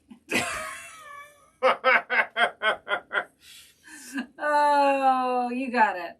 Hey, you know, there's a great business trope which says, do you want to be actually doing something productive or do you want to be rearranging deck chairs on the deck of the Titanic?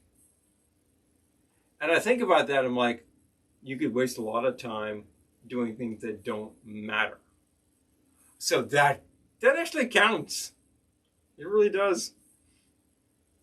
But that doesn't say anything about that Titanic, which actually was a tragedy. So. And yet, we're doing a shipwreck video next week. It was requested, and we will serve. Anyway. Captain Stubing. So. It's just stupid. As always, I'm so glad you could see us here for, what is it, 3.5 hours? Air tug, yes. Oh, Jesus. It's a lot of stuff. You've borne with us this entire time. I'm really happy you've been here. If you haven't been here the entire time, I'm happy you've been here as long as you have. What? What? You talking to me? Yeah. Yeah. And as always, we're glad to give you a lot of great cocktails and a little fun. But ultimately, it's not the point. The point is just to have fun. Hey, it's the whole point. If you're our sponsors, you will actually find us up on Patreon with several recipes. If you're not, you'll find us with one.